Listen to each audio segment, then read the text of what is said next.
Oops.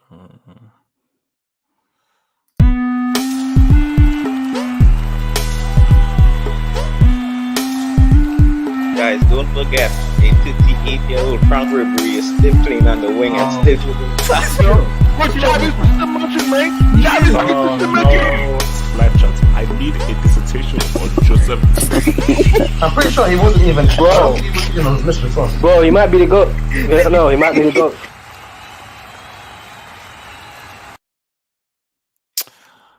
Shout out to everybody. What up, guys? We are back in here for the Saturday Hangout. Let me just present things to you and tell you how things are going to go, man. Remember, man, this Hangout is free for anybody to join, and I'm trying to get people in here as soon as possible. So again, it's very simple. All you need to do is just to click the link that I have posted on my Twitter page to join in on the amazing discussion. So let's just tell you what is going to be going down in this whole thing, man. We're going to talk about juju. We're going to talk about witchcraft because I believe Atletico Madrid are engaging witchcraft on that post. How do you concede a 93rd minutes penalty and you don't concede? So maybe Atleti, with the power of Simeone, they've gone to the high elders and they're going to use juju to win this whole thing. So we're going to talk about the La Liga title race with what Atleti, Real Madrid were doing, review their games.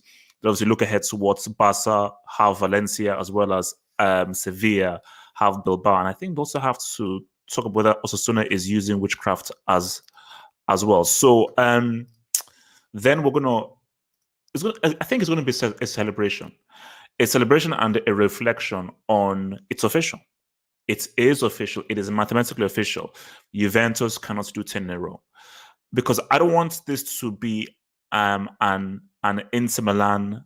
I don't want this to be like an Inter Milan thing where we are now celebrating Inter Milan winning the league title because they have not won the league title yet.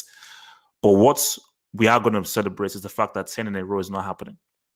That's what we're going to be doing because 10 in a row is no more. It is mathematically impossible. It cannot happen. And we're going to say who was at fault. Why were we denied this Wikipedia moment? Why were we denied this? And look, and let's ask ourselves that if Sarri or Allegri was in charge, would we have seen 10 in a row? Why did Juve not do a 10 in a row? I want to talk about Kai Havertz. I want people's thoughts on Kai Havertz, who scored 2 goals for Chelsea. And this is just much more of like a footballing question. Should he be a striker? Should he be retrained as a striker, or should he just be a supporting attacking player? I want to see people's thoughts on that. And we may touch upon France, see what's happening up in Lille and so forth. And yeah, man, and if there are any other things that's come across our mind, because guys, this is a hangout. So anything goes, it's nice and free, it's nice and cool. And we're just here just to be friendly. So will you talk about the DFB Pokal? We talk about the DFB Pokal. We talk about the DFB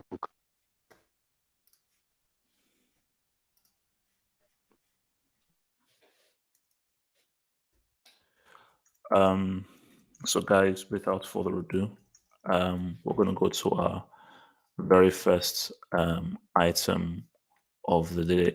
Core, I'll think about it. Core, don't worry. I'll think long and hard about the DFB Pokal. So. First things first, man. Guys, La Liga title race is hotting up right now. Things are hotting up right now. I tried to catch some of the game between Atletico Madrid and Elche. Shout out to Elche. They may be getting relegated, and my lord, those guys are garbage. But shout out to Elche. You know, they put forth a good showing. Now, people have been saying that if we're looking at the penalty that was taken, people have accused Oblak of coming off of his line. Thank God it was not us, HH. Otherwise, you guys would have slaughtered us. So I'm just saying. So I'm going to just share a little image for you guys here, and I want your people's thoughts on this. And I'll give my thoughts, and I want your people's thoughts. So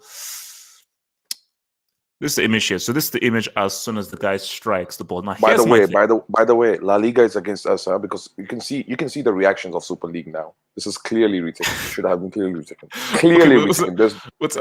I mean, as per the letter of law, which has been implemented this season, that goalkeeper, at least 1 foot should be on the line, which wasn't. So I don't know. Okay. So let's just have the argument. Let's just hash out the argument. My thing is this: you can't have arguments. Sorry. No. This is the debate show. This is the debate show. So we're going to debate. We're going to debate. So my thing here is this: if Oblak had saved it, this would have been a crime. And yes, I want to hear people crying and so forth.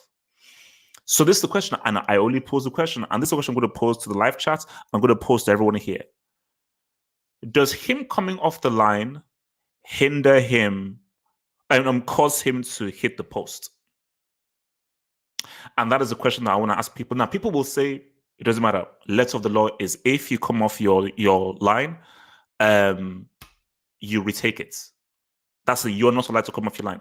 But the thing, though, is coming off your line gives you an advantage for you as a keeper because it allows you to close off the angles and increases your chances to make a save by you coming closer to the ball before the ball is hit.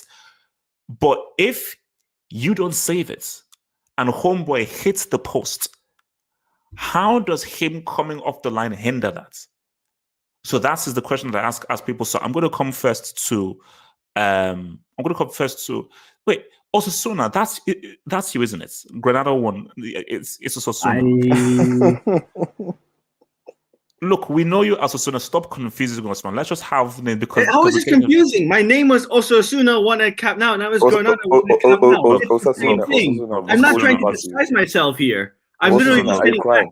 Just for my own sake, man. Let's make it Osasuna. So Osasuna,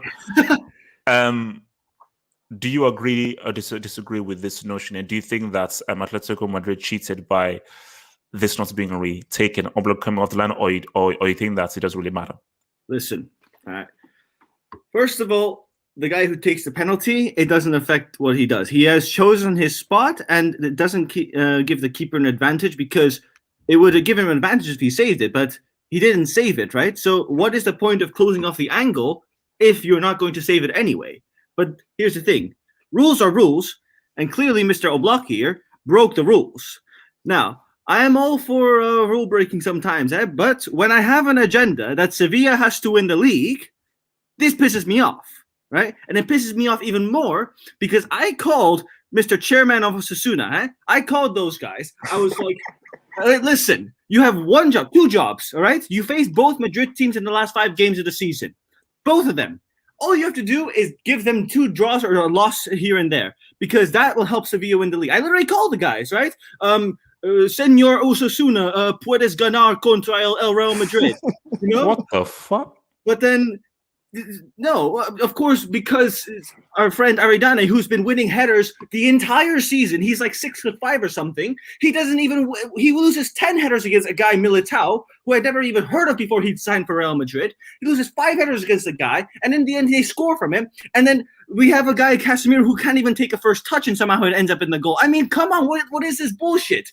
Like, if you want Timo Werner to score a goal, I've come up with a new way. You just tell him to take a first touch instead in front of the goal, and you don't tell him to shoot. Whoa, easy. Because clearly that was a Timo Werner touch. I mean, this is pissing me off. How the hell do Atletico get away with this and Real Madrid somehow fluke a win against Osasuna? Nah, we won fairly because you see we dominated the charts, man.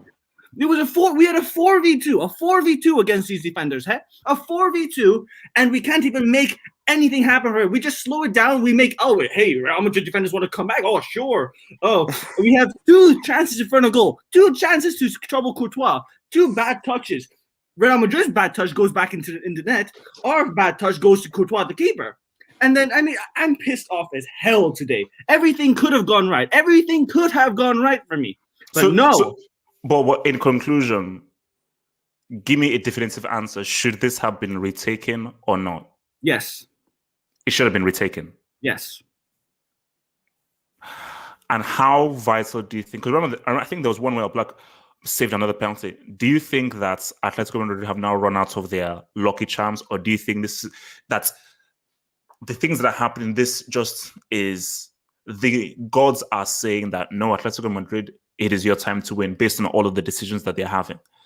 Or do you think that this is like their last stroke of luck, that it just shows that they will eventually mess up and they won't be saved? This game showed me one thing. These guys have no, no bottle. I mean, their bottle is literally the post. They go so well in the first half. They play brilliantly. And then in the second half, Simeone says, hey, guys, guess what? We are attacking virgins now, right? We take back our virginity, right? We decided that we want to give it away in the first half, and no, we wanted to take it back, Princess Diaries or something like that. And then they're like, okay, no, we take back our virginity in the attack, and we just sit back again, and eventually they just concede a penalty, and then in the end, it still somehow misses. I mean, this is lucky. This is very lucky for them, and their luck is going to run out. They got lucky against Madrid in the 1-1. They got lucky against, what's it called, when Oblak saved the other penalty. And in the end, I think this is the last one of the season. Musa, talk to me, man. Talk to me. Remember the game where we lost to Valencia 4-1 in the first half of the season away? And do you remember the incident, what happened, right? Valencia got the penalty, okay? And pretty much Courtois was off his line and they scored the penalty. So they missed the penalty. I think so he missed the penalty, yeah. Still, the penalty was retaken because of that thingy, His Did foot was... Courtois save it? No, I think it was bar. Or hit the bar? Yeah. What happened is that the penalty was retaken again, and the guy, he scored the goal as well again.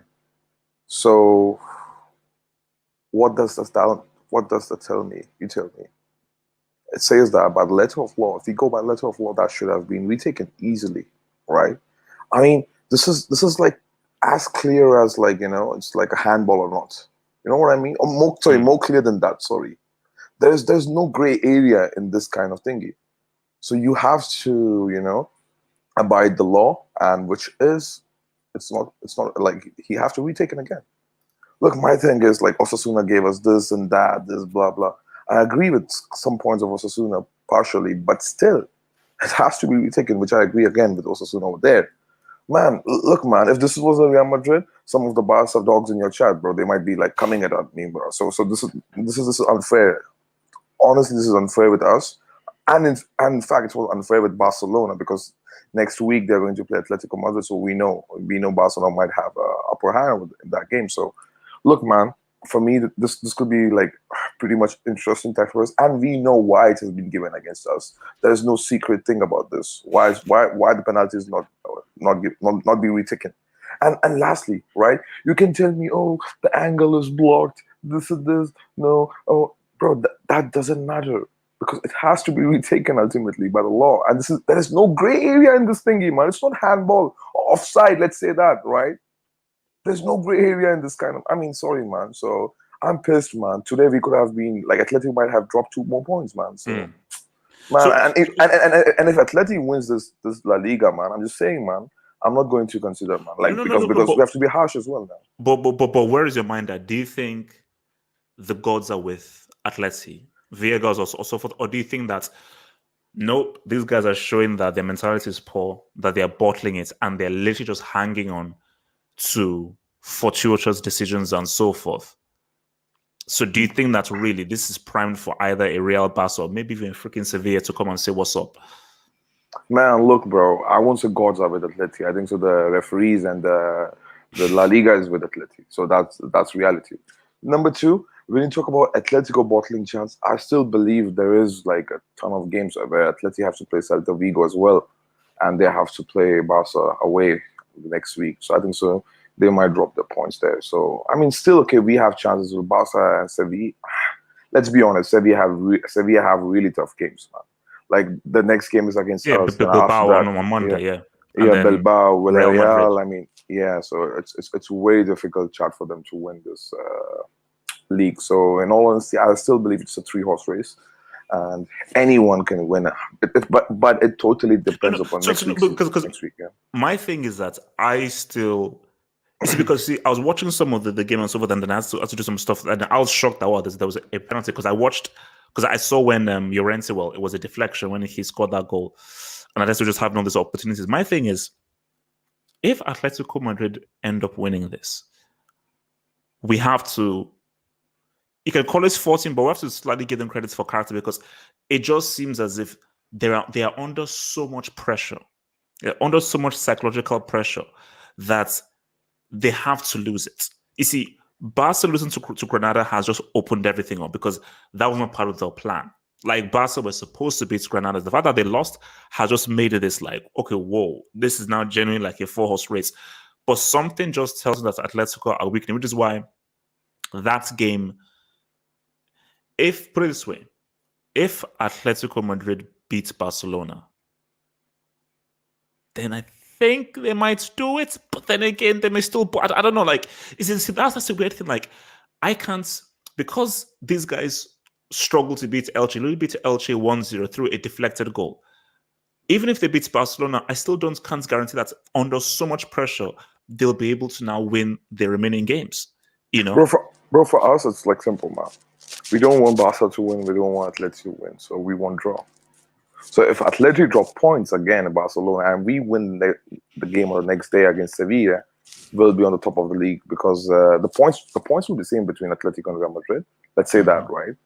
But we have upper hand of winning all those 2 games head to head. So we'll be in the first in La Liga. So we might edge Atleti if they draw against Barcelona and we win against Sevilla by head to head. Look, man, low key, I'll say, man, this title is fire, man.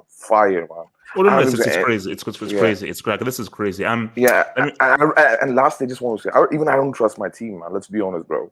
Today, I mean, there was a panic stations, man, in the second half against Osasuna because we totally dominated them, bro. The goals was not coming, bro. Militao, he hit target twice in the first leg. Right? That's what he deserved that. No, look, we'll talk about that separately because I want to talk about Hazard separately. Yeah, so my take is, man, anybody can win the league, but Atletico looks slightly favored than Madrid and Barca. Till get here. Go ahead. Damien, talk to me, man. Want me to talk about like the incident or? Just the incidents. Atleti, are we just looking at guys who are just literally hanging on and they're eventually going to bust and they're all just getting lucky calls, and these lucky calls can only last so long, you know? Well, at first I think that Oblak is coming clutch for them. I think since but he didn't save us though. No. I'm saying like in general, like the penalties that Atletico have conceded, like Oblak has been saving them. And to be honest, I mean, I saw the incident, and for me, I thought it should have been retaken. If you look at the Real Madrid and Valencia incident early on in the season, I think it was fair for the referees to do that, to at least be consistent with it. And for Atletico's chances, I mean, they probably have the easiest fixtures out of probably the 4 of us, I would say. I forgot who they play, but I think they play like bottom 10 teams. I think only Sociedad and us are like the real threats for them to drop points. But but I feel like Atletico are really just it's like they're on a thread right now for this league. Okay. What's it called? Let me bring in your boy Mo. Talk to me, man. He said in the private chat that he has some problems. So, okay. Abdullahi, talk to me. Abdullahi. I'm here. Yeah. Okay, talk. Richard, the last time that we did last week, and I told you, I said, what if Granada beat Barcelona? People were coming at me and shouting at me, and Barcelona is the most informed team in the Liga. They have the best defense depth. What did I tell you guys? I said it. What if at Granada just is football? You cannot put it on a team. You can. Yes, form is very key. But can you put it on a team? Can you put it on a team? It's very possible because it's football. We've seen crazy things happen. People never believe that. Look, that was me. I put Juju on them. They have Lionel Messi. They have Griezmann who's scoring goals. They are the most informed things. Companies. They just like easy. What if Granada just beat them at Camp Nou, and it happens? So we have to put that into consideration also too. And also I watched the incident too, and I don't think it happens. It happens both in La Liga, the Spanish, the Italian Serie, and also the Premier League too. The inconsistency of the VAR, the interpretation of the when when the foot is out of the box, you have to retake it. That is the letter of the law. But I saw in that law also that if the ball is being played and the keeper foot is out of the goal, if the keeper doesn't save it, maybe he hit the post, he go out of the post. Nah, Abdullah. There's nothing such that. If your 1 foot is not on the line, regardless of your hand or anything of the body, you're out of 2 feet. At least one should be on the line. If it's not, it should have been retaken. That's the letter of the law. I mean, I don't know, bro. HH. No, I think it's one feet. I think Abdullah, my thing is there is no clear cut rule than this right now in the world football, or at least in La Liga. This is this rule doesn't have a gray area, man. That's my thingy, man. Yeah, go you ahead. mean of like people stepping over the line? I mean, look, it's look, rules are rules. I mean, if the rule states that if you step over the line, because my thing is that like, if the definitive rule states no matter what happens, if before the guy makes contact with the ball, you are over your line, it's retaken, and that's what the rule states, despite whatever, then those are the rules. So the question is, why wasn't it retaken? Because surely there should always be a VAR that is constantly looking. And if the VAR looked and saw that, why didn't they retake it? But yes, that's my problem with the consistency. VAR, the penalty was given, the VAR checked the penalty and it was given. The goalkeeper leg was out of the foot, out of the line, and he has to be retaken because that's the law. If the law states that, he has to be retaken. Because I watched the Valencia first leg against Real Madrid. Thibaut Courtois saved the ball. It wasn't even hit the ball, he saved the ball, but his foot was out of the line. The VAR had to call the referee back for him to retake it. If that was applied to Madrid, I expect it to apply to Atletico Madrid too. No favoritism in this. It has to be, if the same law they are using has to be the same thing. Nothing changes. So I don't know. That's the inconsistency about this VAR stuff.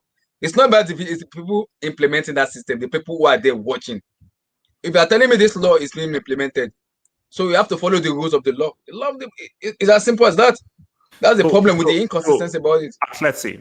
What's going on? It happens in La Liga, and also the same my thing. My friend, do you think it's Atleti's destiny, man? Like I said, from day one, I've said it from day one. Atletico will win the Spanish La Liga. I've said it. Madrid and Barca, I don't think they're gonna win it. I've already chosen Atletico from day one. What makes you say Atletico will win it when these guys are getting lucky calls? They are only managing to beat freaking Elche and fruit sellers like that and so forth. How come? Sometimes you gotta have a luck to win a league. It happens sometimes. So I think this year's Atletico Madrid year for me. I don't think Barcelona. I think what we decide this match is gonna be next week. If Atletico beat Barcelona and Camp Nou, and maybe Real Madrid lost to Sevilla, that's game over for me. It's completely over. I don't see what Madrid or Barcelona will not pull out after that match for me. So I'm still gonna stick. I've been saying it from day one. I'm sticking with Atletico de Madrid because my great man. Gatlock said attacking agent. I think it's the time to win it this year. Okay. What's it called? Infinity. Talk to me. Your thoughts. Okay. So we've come to Infinity. So guys, remember, guys, like, subscribe, all that stuff. So members, I have updated some of the emojis. Please use them sparingly. So use the emojis to your phone. There is an Uncle Moo emoji that I told you about. There's a Pep emoji with him drinking his water bottle that now exists there as well. And also, with all the respect to the fruit sellers out there, there's a fruit seller emoji. Just type in the whole thing with fruit. There's the fruit seller emoji there as well. So enjoy the emojis, my dear members, just to brighten up the live chat. Infinity, talk to me. Athletics chances, man. Oh yeah, I think I don't know. I don't think they can do it now. I think the last few weeks has hurt their mentality bad. And if they're getting away with a close win against against Elche, then I don't know about them. Also, I think this Chelsea Real Madrid game, that's going to be quite crucial in who wins the Liga. I think if Real Madrid go through against Chelsea, I don't think they'll care about the Liga and put their focus on the Champions League. But also with that mistake on the penalty, I can kind of understand it because there's so much going on at the time. And also they've seen far worse mistakes, so I can it's probably annoying as a Madrid fan not to get it, but yeah, I think it's just one of those things that happens. But also for Barcelona, I think the match against Atletico Madrid, I think they'll win that fairly easily because I don't trust this Atletico guys. They're actually trash. But I think Barcelona are going to get it because I can see Real Madrid going through against Chelsea somehow, and they'll put the focus on the Champions League. As for Atletico Madrid, once they lose to Barca, they're going to lose all of their confidence. They're attacking burden, as Gatlock said. But I think because Messi will also be motivated, I think he's leaving after this season, so he's going to give his all and try and get that La Liga. But I think well, apparently Messi said But that if he's you can't predict They say football, he's staying. football cannot be predicted. You cannot predict football. Anything can happen. Like we said, we said the same thing against Barcelona, like a cup in Granada at the Camp Nou. What happens? Granada just came somehow and win. So football is dicey. I can understand form, but you can't write anybody off in football. A lucky goal, a fluke goal can just happen. Boom, it's game over. So But I think this defeat is a blessing in disguise because this Koeman, I think he underestimated whoever they faced, and he played some of their worst players like Umtiti and Sergio Roberto. So I think this is like kind of a wake-up call, and he won't mess around anymore, and he will give his all. Because I don't think there's anything else to worry about. So I think Barcelona. So wait, let me just take this dub. So Yassiside says, thank you for the dub, Yassiside, who says, can we talk about Ligue 1, please? Lille are doing a madness. Respect Lille. Oh no, we will definitely get there. Trust me, we will definitely get there. That's one of the topics. We want to address what's happening in Liga. And YSK Jackson says, what did I say about Madrid red and white stripes? YSK Jackson, they got lucky. Those boys got lucky. So I know that you believe that the red and white stripes are going to say what's up. They got helped, actually, not lucky. They got help. So they got assistant. And my thing is that how long will this assist keep helping them? So does anybody else want to contribute anything to this whole Atletico's chances before we move on to Hazard? Yeah. Oh yeah. Okay. Okay. More. Yes, Core. I'll come to you. More. Talk to me more. Yeah. So look, regarding this whole penalty thing, the rules clearly state, and I just pulled it up. So it says, goalkeeper must have at least one of his feet on the line as after the ball is released. So technically, it doesn't matter. Like, it says nothing about whether he saves it or not, right? So the fact that it hit the post is irrelevant. Now, I understand the argument that it's hit the post, so therefore, it shouldn't matter. But the rules don't state that. The rules plainly state, if the ball leaves. So why wasn't it pulled?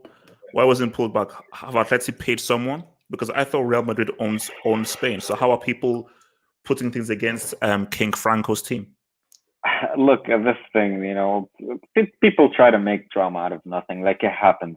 Maybe it seemed to the war referee that his deal was it's a conspiracy. Musa says that this is revenge for the Super League. No, it's not, man. It's not. Real Madrid have gotten plenty calls in their favor. Barcelona have gotten plenty calls in their favor. Bro. You know what? Sorry to interrupt you, but the guy, what's his name? Havertz. He was fuming on Madrid, bro, after the Super League. Yeah, no. I'm just saying, bro, because this is the massive call, bro. If Atletico would have dropped the points, we would be the first on the first spot, man. Come on. Bro? This is like. This is the league winning game, man. These 4 games, the referees, the VAR should have been extra. They should have taken extra precaution when it comes to these kind of calls. If Atleti had drawn that game and Barca win tomorrow, all 3 teams would be on 74 points. No, but the thing is, if let's say they make such an obvious error, like to help Atletico, it's too obvious. People are going to catch on. So such a minuscule error that could happen and that has happened can be accounted, because Atletico could have had other calls that have gone in their favors during the game. So it's not like just blatantly let's help out Atletico because Real Madrid and Barcelona wanted to join the Super League. It's just about a mistake that shouldn't have happened, but that unfortunately has been happening a lot with VAR, not just with the penalty call, with everything. So it's a mistake. It shouldn't have happened, but it's not like revenge for the Super League or anything like that. Cool. And Atletico won't win the league either. It's just they're gonna battle. They have tough games. Barcelona, especially, they probably get a draw. Yeah. What's it called? Court, talk to me. Yeah, bro. I just think that La Liga has always been known to be called the cheater league. It's a league full of cheaters. They cheat to win, they cheat to get what they want, and they get referees on their side. I've And seen it's not only hoping. I've seen Bayern Munich getting calls on their side as well in Bundesliga. No. Don't tell me that, because Okay. I remember And 2017. Dortmund too, by the way. Dortmund too. Yeah. No, bro. What do you mean? No. Okay, That 2018. happened with all the big teams. No. Let me tell you something. They don't need the decision to buy everyone Just off focus the on teams. Atleti. Just focus on this call, Atleti, please. Please just stay. Okay. In 2018, 2019, 2019, 2020, Ter Stegen did the same thing Oblak did against Dortmund, and literally his foot was not inside the box. One foot was not inside the box, and guess what? They didn't retake that one. They called that for Barcelona. They said literally like Barcelona. They let Barcelona get away with it. You know what I'm trying to say? In 2016-17, Casemiro should have gotten a red card. Guess what? They gave Arturo Vidal a red card. That's because he deserved that. That's what I'm saying. No, he was deserving. No. That was a foul. He got the piece of Asensio as well in that foul. So and Vidal should have been sent off way earlier. Okay. Well, for me, how I see it is that was a fair tackle. That was a fair tackle. But what I'm saying is, it's a league full of cheaters. Okay, and maybe you guys don't like what I'm saying, but it's true. And this is how I see it: is that your they did it Bayern against Liga Chelsea. is like fully fair Liga. No. The Chelsea, right? In 2009, they did it against Chelsea. Okay. In 16-17, they did it against who cares Bayern. about the past, man? So Let's talk about don't now, expecting. Okay, that's what I'm saying. So Oblak. So but you so first of all, you do admit that this was wrong, that this call was wrong, but you say it is how it is. But admit that the call was wrong for it not to be retaken. I admit that yes, the call was wrong, but what I also admit is I'm not surprised that this happened, because it's a league full of cheaters. I mean, they cheat to get their own way. They cheat for referees to be on their side. Like, it's been happening for the past couple of years against PSG, the 6-1. I mean, it's not surprising, to be honest. You know what I'm trying to say? So they have so many players who are just good at cheating to get their way. And I think that's the problem with La Liga. So don't be surprised if you see more. Exaggeration, man. Okay. All right, cool. Oh, cool. This hater, by the way. So I understand. So I want to talk about this. No. Let me have my say on the. Real quick. All right. Yeah. Again, like everyone said, it should have been retaken. It was clearly against the rule, but again, everyone makes their own luck. And in terms of Atletico Madrid, it's the way we perceive the way they've been playing is going to be based upon whether or not they win. We're either going to say they have a strong mentality for keeping it for still staying up top, even though they have bad results and they've been performing bad, or we're either going to say they didn't have the mentality to carry on. In terms of La Liga, I mean, in case you haven't noticed, Koeman is going to be out for 2 games. It's Valencia and Atletico Madrid. Now, if he's out for those 2 games and he's not making game management, I kind of find it hard for us to. We're going to struggle against Atletico. We've dropped 14 points at home. We struggle against top tier teams. That's where I think that if Barcelona and Atletico Madrid end up drawing, I think it favors Real Madrid to win the league, and the amount of rest they're having and the fact that they've rested their key players for Chelsea. And I think that will also help them when it comes to Sevilla, and they could just focus on the league to prepare for the Champions League final if they end up making it through. So I don't think the Champions League performance is going to have that much of an impact, or their Champions League results going to have that much of an impact on their league campaign. That's why I think that this horse race, it's for me. I feel like it's in Atletico's hands, but I could see Real Madrid making a comeback. All right, so let me just take you through these jobs, and then we'll talk about our dear man.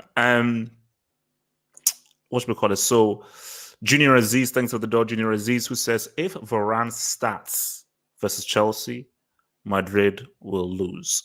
Junior Aziz, you cannot make these absolutes and so forth. And my thing is, Varane, I'm sure, isn't going to make the same 2 mistakes he made last season against Man City. But Junior People judge Aziz, his you entire cannot. career based on one game, man. I know. Yeah. And this is why people have to stop being reactionary. You cannot base these things and just assume that, oh my gosh, it's Varane, he's made mistakes, he's going to make mistakes there. No. Wednesday, Junior Aziz, things are going to pop off. We're going to have a meal. We may even have two meals. So get your meal ready for Wednesday, because I'm already getting my meal ready for Wednesday. So we're going to eat and we're going to talk on Wednesday, okay? Coverage starts at about 1 p.m. on Wednesday. From YSK Jackson, thank you for the dub. He says, Lille about to do a madness without Godstad. Well, didn't Hazard already led them to a league title already? So he's already done the business there. And my thing is that Lille haven't done anything yet. They're top, but they've not done anything yet. Speaking of Hazard, that is a nice little segue. Speaking of our dear man Hazard. Now, guys, let me be fully transparent with you here. Let me be fully transparent with you. I have been a guy who has defended Hazard, fought for Hazard in the wake of despicable hate from people who want to bring him down. And I think that I rubbed people the wrong way when I said that peak Hazard was better than Cristiano and just as good as Messi and Neymar. People took that the wrong way and took that as an insult. People also took it the wrong way when I said that he was the best player at the World Cup. Technically, they gave it to Modric, but we all know that he was the best player at the World Cup. I said, have any of your goals done anything at the World Cup? No, they haven't. He's had a very difficult season, and many people have called him the biggest flop of all time, overweight and so forth. And I'm sure people are using the unfortunate fat sad emoji in the live chats, man, which is quite harsh. I'm seeing flashes and glimpses, but is that enough? Is that enough? Are those flashes and glimpses enough? I mean, I got tagged with like an amazing back heel pass that he did during the game, and I'll keep it real with you. This is the best that he's looked ever since he's moved to Real Madrid. He's not looked better. This is easily the best guy that this guy has looked since he's moved to Real Madrid. But my fear is it too little, too late? Too little, too late? And are people desperate for something to happen that really isn't going to happen, which is Hazard is going to somehow explode and do this amazing thing? Because see, for me, I'm a realist. I'm a realist, and I have to take things into account and look at things realistically. Of course, I want to see Hazard ball because I put so much of my credibility on the line.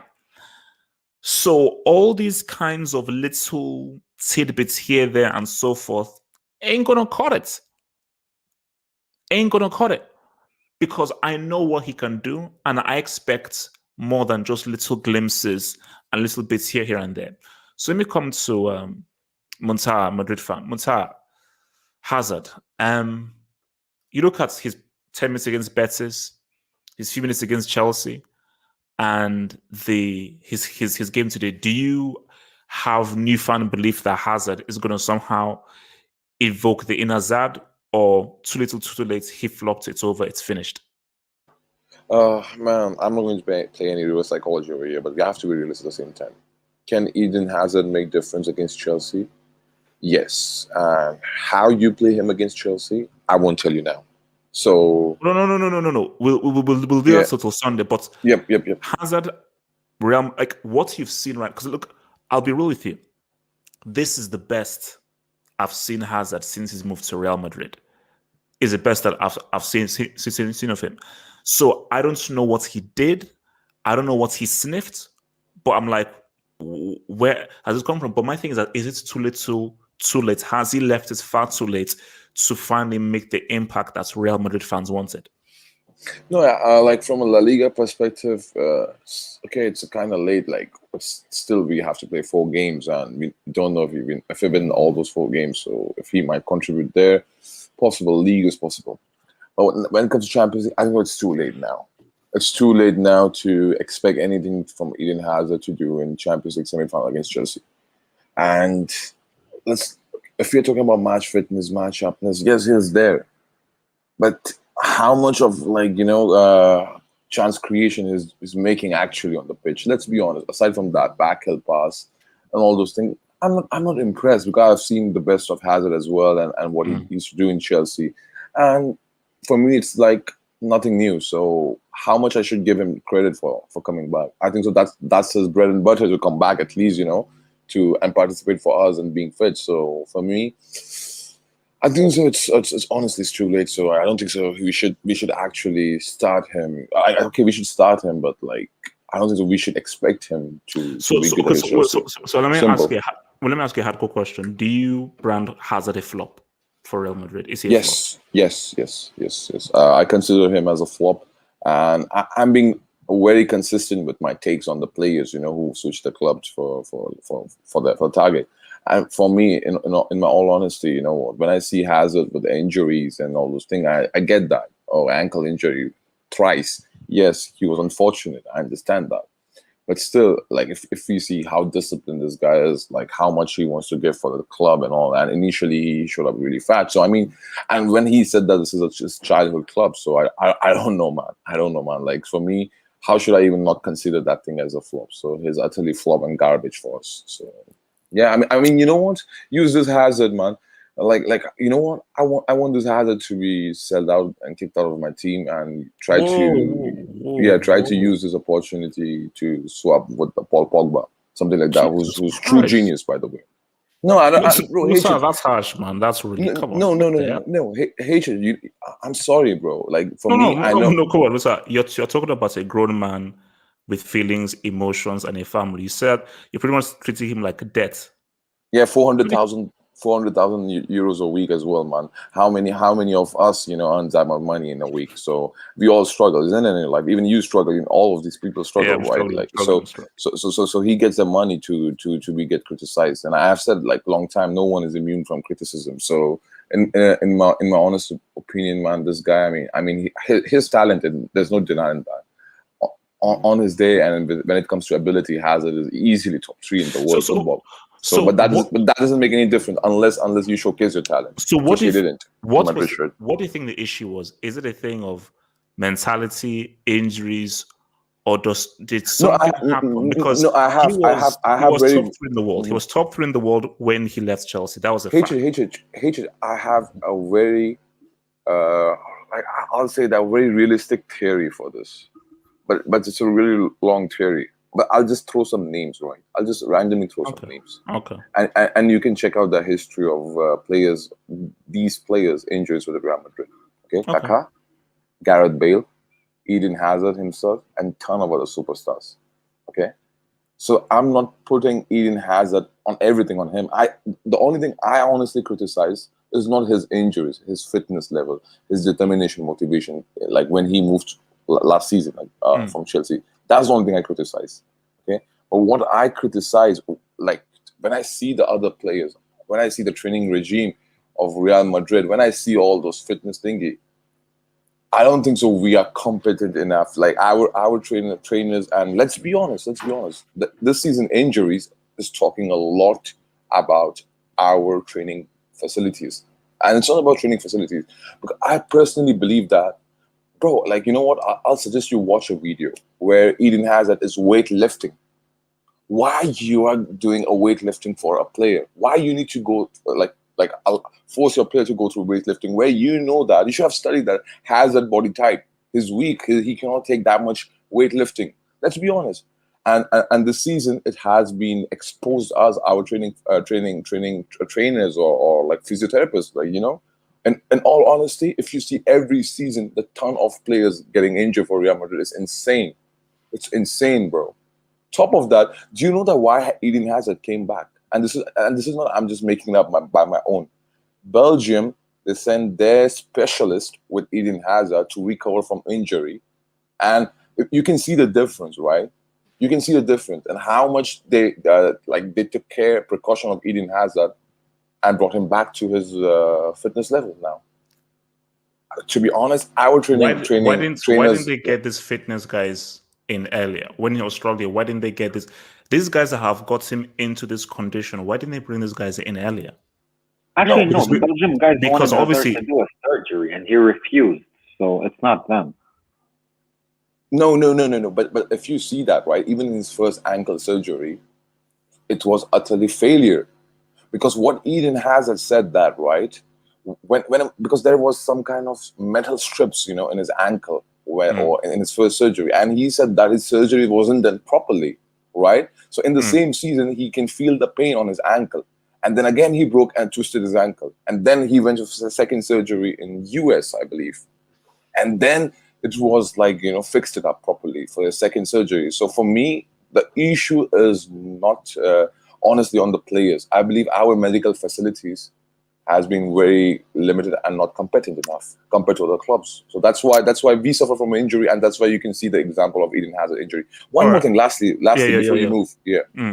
Back in 2016, in Champions League quarterfinal, Ronaldo got injured, if anybody remember. And Ronaldo clearly came out and said that he don't trust our medical doctors of Madrid, and he will own his own fitness team.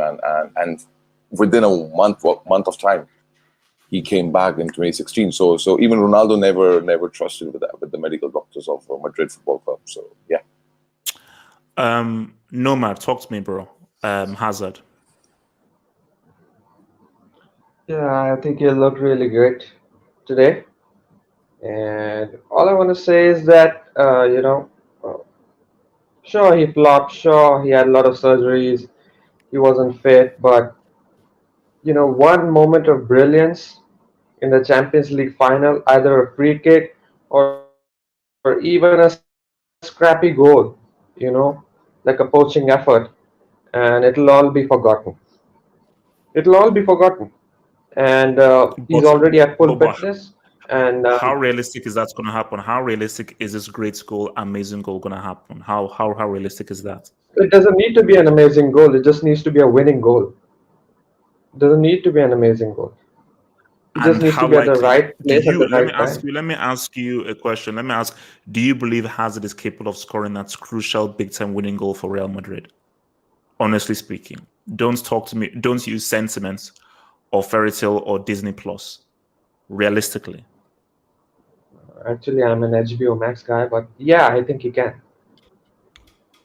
I think he can, because if Asensio has been able to do it in Champions League finals, if Vinicius could do it against Liverpool, I mean, we're talking about Hazard, who's at least, we saw he was at 75% or 80% of his fitness, and I think he'll be even better against Chelsea.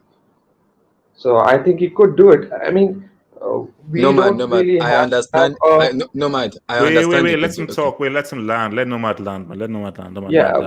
We have, apart from Benzema and to a certain degree Casemiro, we haven't had a real goal scorer in our team.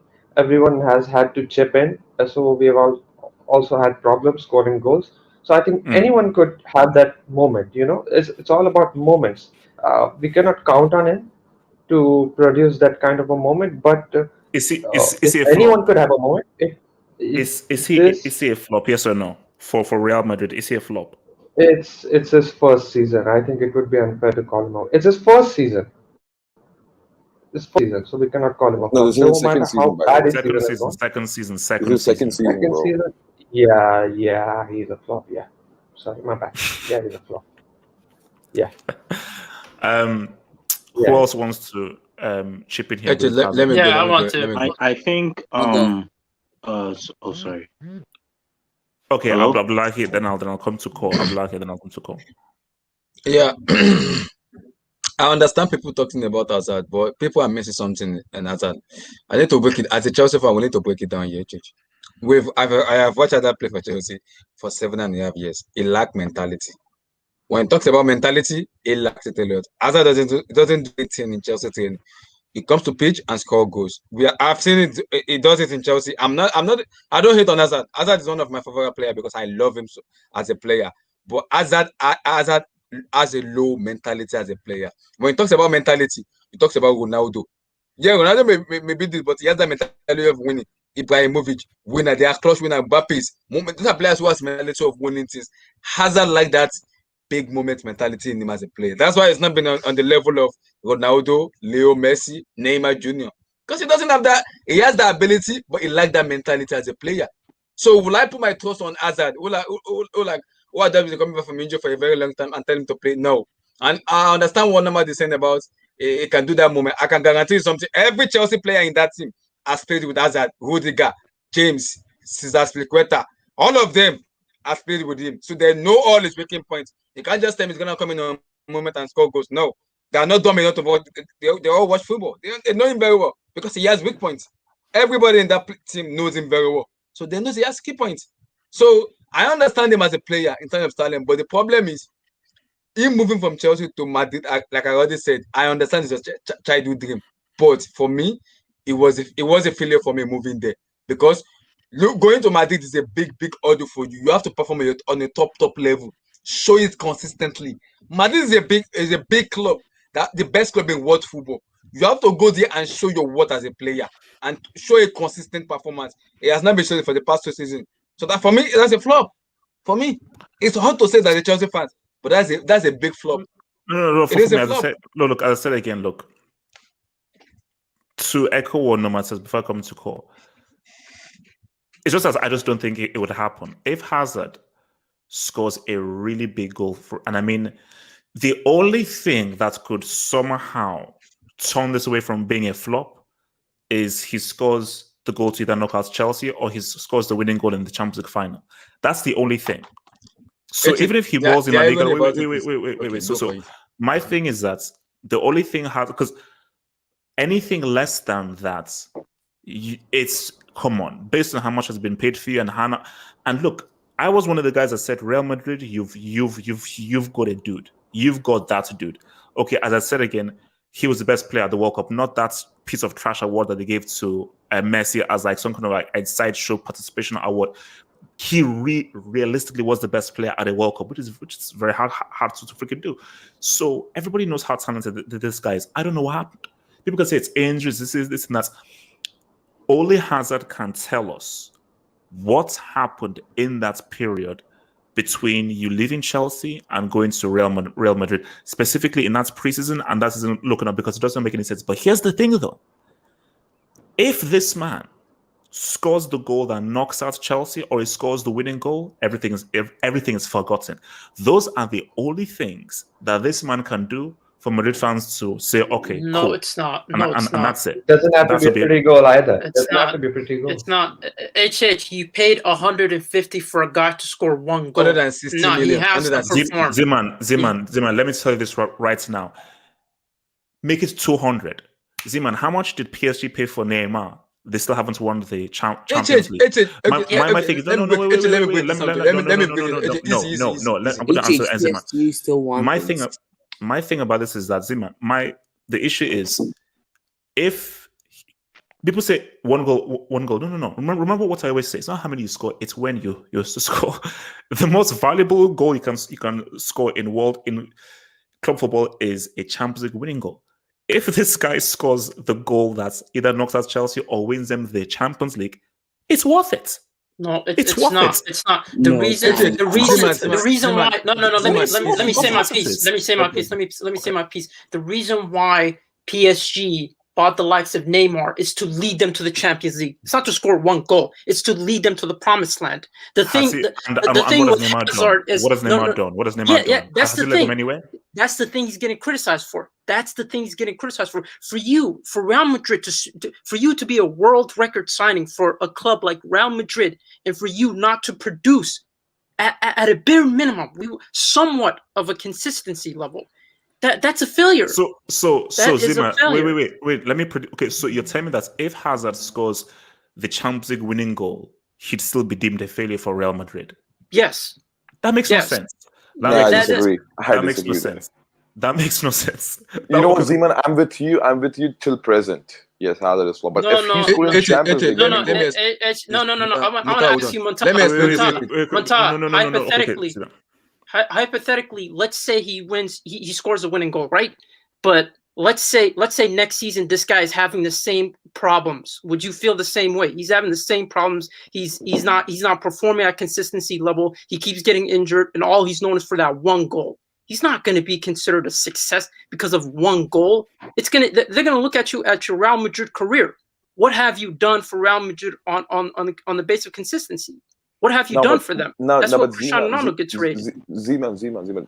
Don't even compare Ronaldo or Cristiano Ronaldo. Yeah, that's what I'm saying. Yeah. Ronaldo was an expensive signing. Ronaldo was an expensive signing, and he proved it to you. He showed it to you. Bro, but like, forget about Ronaldo's. Bro, you cannot bring on Ronaldo and compare with Eden Hazard numbers, bro. Nah, bro, that guy's numbers. I mean, I'm saying in terms of numbers, man. I'm saying in terms of numbers, you cannot do that, bro. Okay? Those numbers are cooked.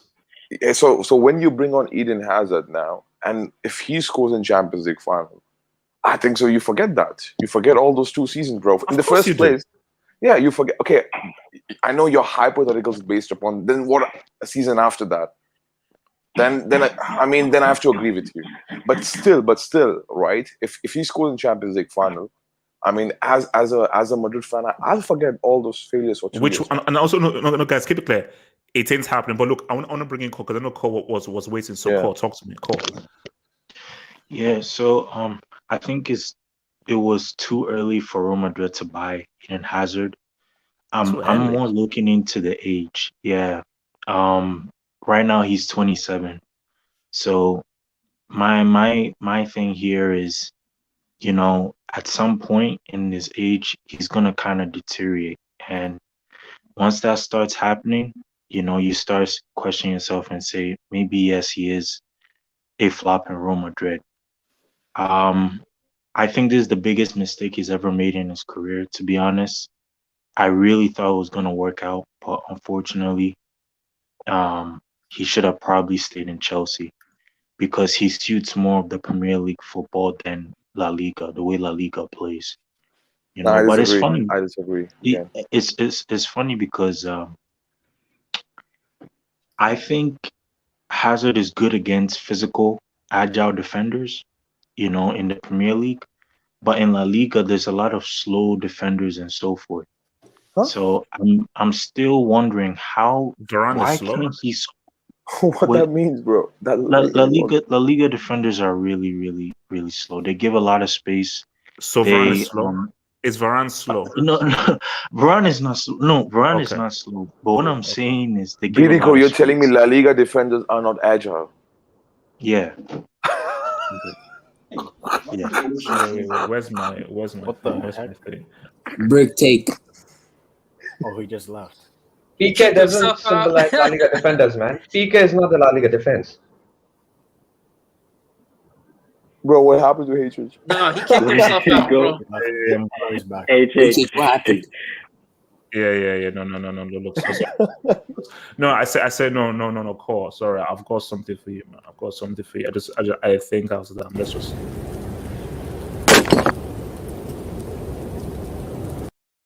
He said La Liga defenders are not agile and they're not fast.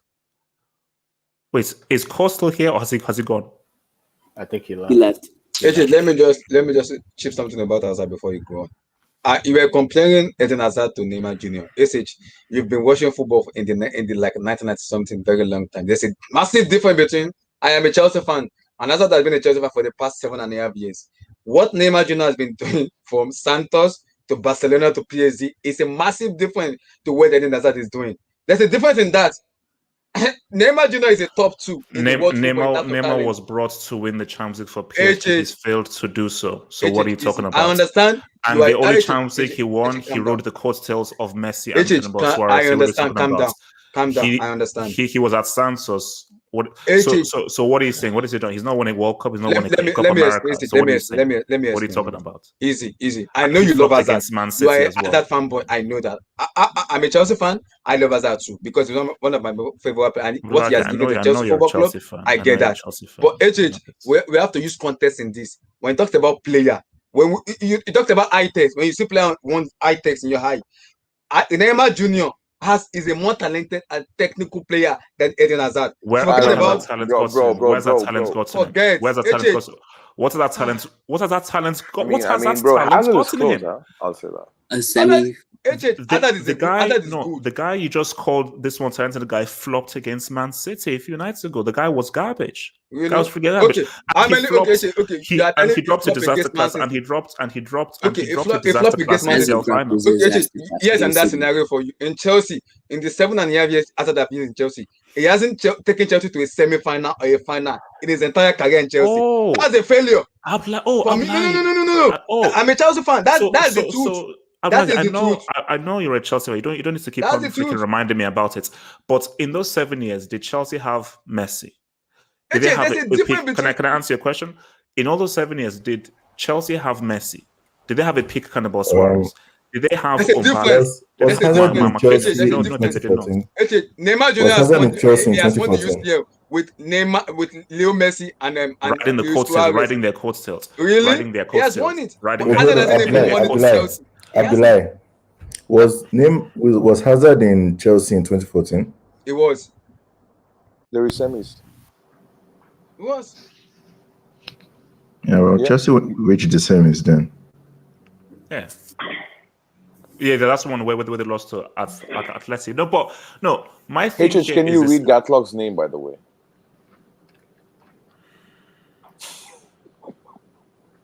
Technological break. Look, it's you're a the only mad person. mass. I find it.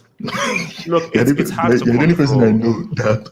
You're the only person that knows that gets so angry you put yourself out of your own hangouts. Like, no, look, it's hard to control. It's hard to control.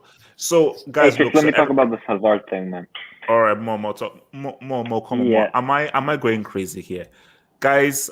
Naturally, I know that he's a flop and so forth, but more. Let me just tell you right now. We all know that when this guy's at his best, he was as good as that piece of trash Neymar who flopped a few nights ago. And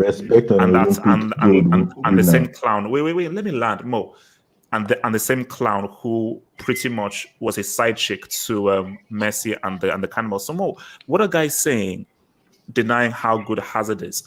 And my thing more is, let me pose this question: and this won't happen. This will not happen because I've already given up on the homeboy.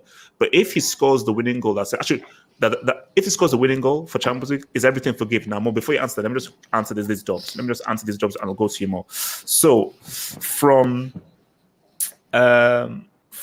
Jay Jokin, who says, how many UCL final goals does Fatzad have? I forgot. JJ Jokin, you support a club who are in the Europa League. Don't you dare raise your voice to me. Stand in the corner and say nothing. Okay? Don't you dare talk to me about UCL final goals when your club plays on Thursday nights. Don't give me another crap. YSK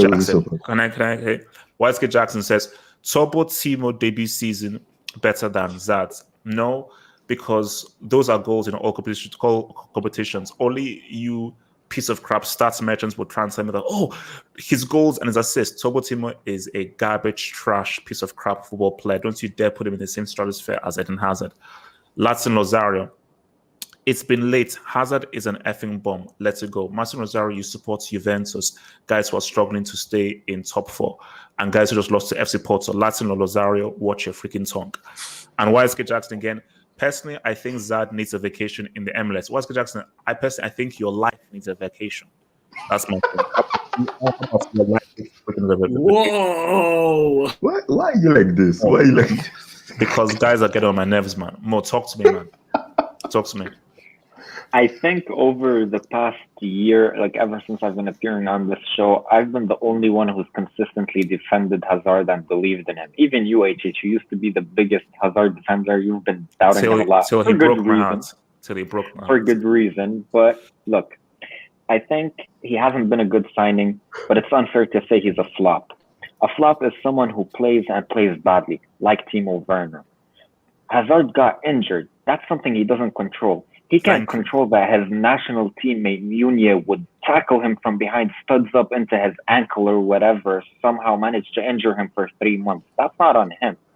It's not on him that in preseason players were playing too aggressively and got him injured. It's not on him that, his ankle is now weak. It's not something he has control over. So the fact that he's been not been able to play consistent football has led to his poor performances. Because I don't care any player in the world, you give him that many injuries, they're not going to be able to come out of nowhere and give you a man of the match performance. No, but he has control of the amount of burgers he eats. Yeah, he controls his fitness. That's besides the point. His weight has nothing to do with his injury. It's true. His Like weight more, don't affect his injury. see, more is bringing some maturity into this hangar, man. More, thank you for When being you're here. More, Okay, more, please besides that, continue with the maturity, man. Thank you, Mo. Thank you, Mo. If he scores a winner in the Champions League final or the Chelsea game, I don't think that would make him a successful signing, but I think it sets him up perfectly for his future with Real Madrid, because I don't think they're going to sell him this summer or get rid of him. I think he's going to stay, and he's showing that now he's recovered well. He's looking in shape. So if he comes up with a brilliant moment like that, I think it sets him up for next season. And then next season, if he can get consistent football and play the way we all used to, the way we all know he can play, then that makes him a successful signing. But I don't think one moment makes you a successful signing after what has happened the past 2 seasons. I think it sets him up perfectly for next season. And I think, like I said, we'll talk about this when we talk about the Champions League in the second leg. I believe he's going to be the key versus Chelsea. Now, to be the key, you don't have to score. Like, if he just dribbles past 3 or 4 players, for example, or whatever the case may be, and sets up Benzema, and Benzema scores, that's playing a key role. So he came back, wait, let me finish. He came back in a key moment of the season where Real Madrid, it's been a season plagued with injuries and they need as many bodies as they can. So he came back in the perfect time and in the most important stretch of the season, both in the Champions League and in the league. So if he can come through and do, help, not necessarily score all the goals, but just help, then yeah, it sets him up well for next season. He doesn't have to score a hat-trick versus Chelsea to be a hero or to be the key. Does anyone need to add anything so we can? Let me quickly respond. I got a question. No. I want people who have not spoken yet, because I'm like, I have one thing to say about Hazard. Also, Suna, talk to me, man. I think that he looks more confident than he did before. But where does this confidence come from? Where has this been all this time? I think it's just that he finally feels comfortable now. He finally feels comfortable playing football again. I think his injury finally actually is recovered. I think he actually recovered. I think he finally can do things with his body again. I think he also started working out or something like that. And I think that he's going to start doing Eden Hazard things. Right? I was watching a couple of things of Chelsea recently, couple of Chelsea Eden Hazard moments. Some of the things he was doing where he played with so much confidence. It's I've never seen it at Real Madrid yet. And I think he's starting to do it a little bit right now. I just hope that it continues. And I think I want to see something interesting maybe because Isco, when he came on, actually kind of balled. What if, because against Chelsea, you need to score the goal. You need some creativity. What if you play the 3 midfielders and then you play Hazard, Isco, and Benzema? Relax. Osasuna, you know why? Please do not expose us, man. Tactics, man. Wait. No, but let's just focus because we're going to save all that juicy talk for Sunday, because Sunday we're going to pop off. So let's just save all those tactics for Sunday. But also, my thing is, do you see a world? Where Hazard does something big for Real Madrid, or are people just clutching at straws and just clutching for hopes and so forth? Because it seems because again, the amount of people that have tagged me, so, oh my gosh, Hazard is back. Oh, have a look at this Hazard. I'm like, guys, this is cool, but it's Betis. This is cool, but it's Osasuna. Hey, what are you saying? Oh yeah. This is cool, but it's Huesca. Yeah. How long did he talk about Huesca goal? He has a goal against Huesca, and he talks for about 20 minutes about it. That was a good goal. I think there is a world in which he starts playing again. I think he's still 29.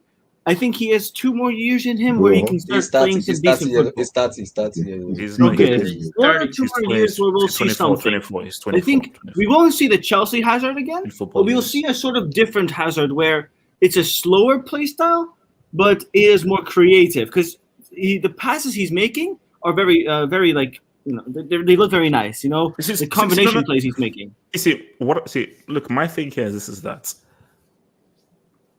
I want Hazard to succeed. I want Hazard to succeed. See, because I'm one of those guys where I am attached to players, and I have close attachments to players. People know I say, I don't care. Give me Robin over Messi in the final.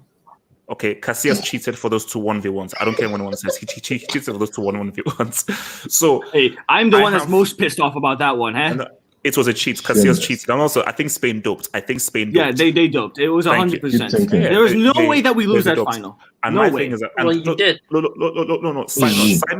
Side note. If Robin had scored those two things, we'd be having a very, very different conversation about my buy. He's still that dude. If Robin had scored those two things, I wouldn't be depressed. Yeah, no. But my thing is that look, because I want Hazard to do it because Hazard represents football in its purest form. Because I am angry at how football is in a way. Too much passing, too safe. The managers rule everything. There are not enough individuals. There are not enough dribblers. There are not enough guys who are bringing in that technique. Like you say, adapt or get out. Let me land my platform. And Hazard represents that technique. So for all of you clowns, and I'm talking to you loser clown morons in the live chats, because you are morons who hate on Hazard and so forth, you make yourselves look like complete idiots. Because if you guys are true football fans, you'd want Hazard to do well. So by you clowning Hazard, you show yourselves to be the moronic buffoons that you are, because you show yourself to be non-football fans. So it is what it is. If you're a football fan, you want Hazard to do well.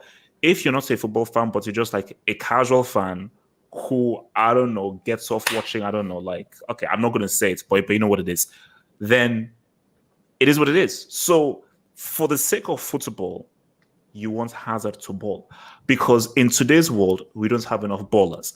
I'll say it to you right now. Nice. I'll say it to you right now. Mbappe and Haaland, if these are the two guys leading football's future, I think we're in a bad situation. Which is why I say that for me, I view Hazard as a 23-year-old, because I look at his football years and his football brain. He may be 30 biologically, but he's 19. Psychologically, footballing wise, spiritually, so is he makes bad decisions.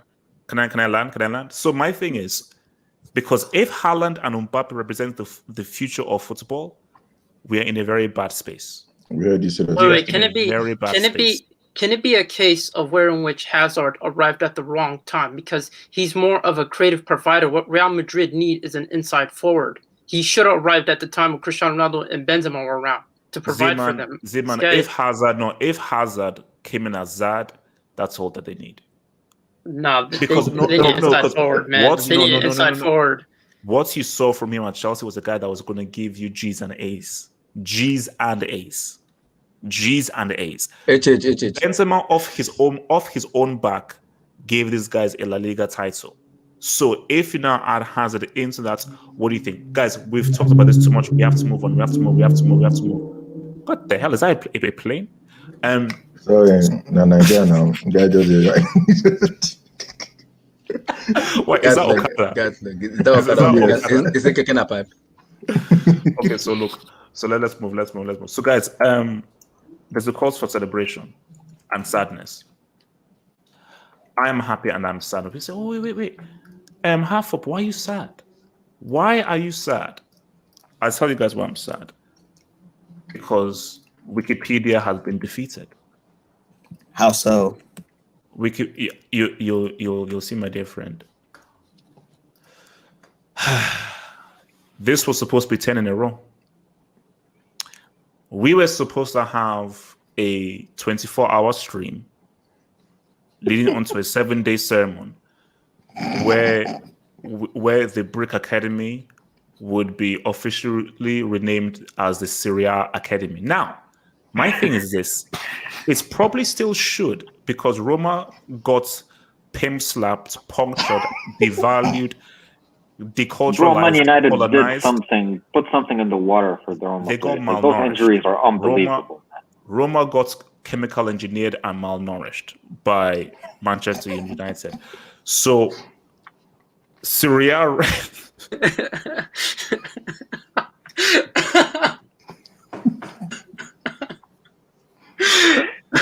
Pirlo has to be the brick academy. I'm sorry, dog. That man looking funny. He has to be the brick academy. Pirlo's trash. You said it's like the Italian MLS. The European MLS, man. Let's be honest, man. Come on. I mean, the amount of 30-year-olds. Look, Havertz should actually go there. He's 30. No. Go there. My thing is this: is that look. Let's just look at the evidence. Inter Milan didn't make it through the groups of the Champions League. They finished the bottom. Roma got malnourished 6-2. Napoli lost to Granada. Juventus lost to FC Porto. Atlanta are the only guys that can hold their heads held high because they lost to Real Madrid. They lost to Fruit Sellers. It was still Real Madrid.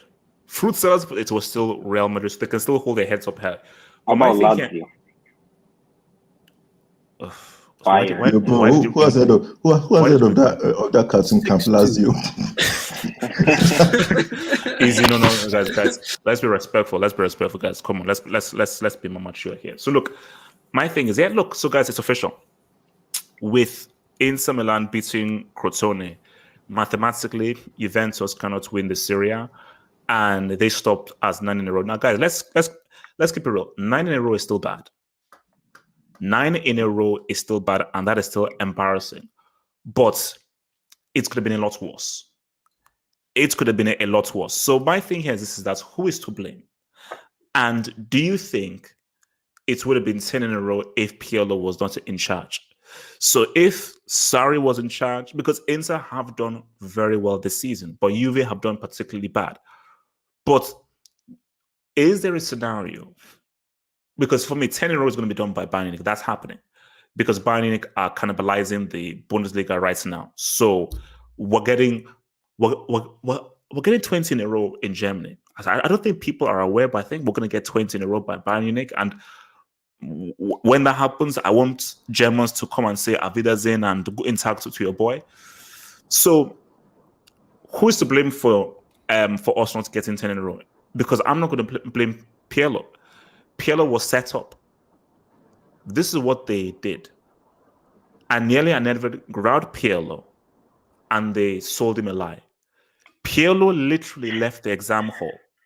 The moment he left the exam hall, Agnelli and Nedved threw him into a car, drove into a bush or so forth, and they threatened him. He said that either you take this job or we'll threaten your family. So for me I can't blame a guy who was extorted and threatened where they offered him the job after he just finished his exams. So this is on this guy's deciding, because I'll keep it real with you.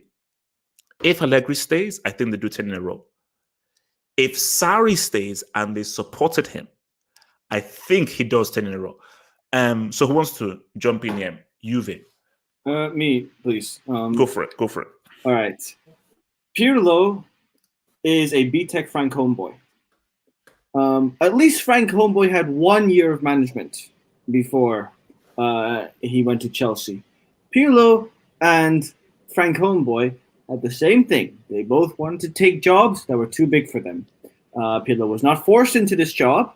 He took it because he wanted to do it. He literally the day after he took his exams. I think this is not even a joke. I think he genuinely finished the exam. The next day 100%. He was appointed by... Yes. No. Because basically, I remember the announcements of when he got his coaching badges, and literally days after he got the job. Yeah, exactly. So I think it's... No, guys. Look, he managed the Juventus under 19 for like 1 day. That was his experience. Come on, guys. Yeah. No, I think that he is literally just another reincarnation of Frank Homeboy. I say BTEC because at least Frank Homeboy took a team from 3rd to 4th. This guy took a team from 1st, from the champions, to not even Champions League, most likely. That is, how do you take Juventus with Cristiano Ronaldo to the Europa League, or hell, to the Europa Conference League. That is a disgrace. You cannot do that as a manager. That is actually irresponsible.